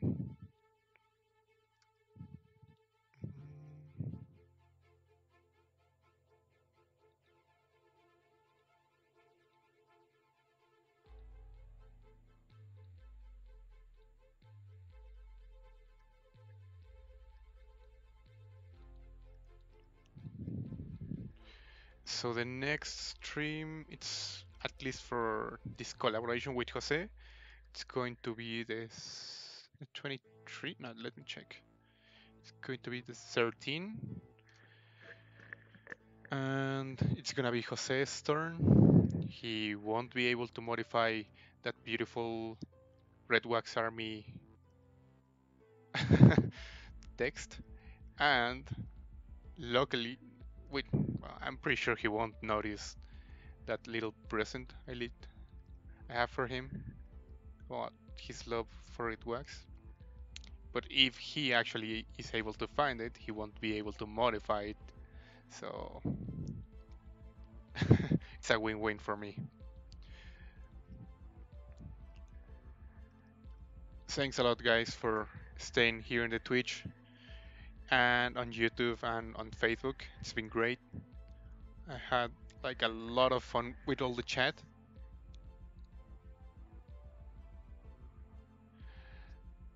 Gracias, Edwin. Descansa.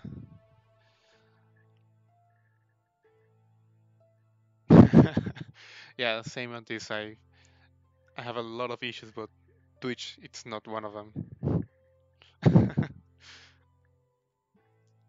Royce, Aux, thanks a lot, guys, for being here.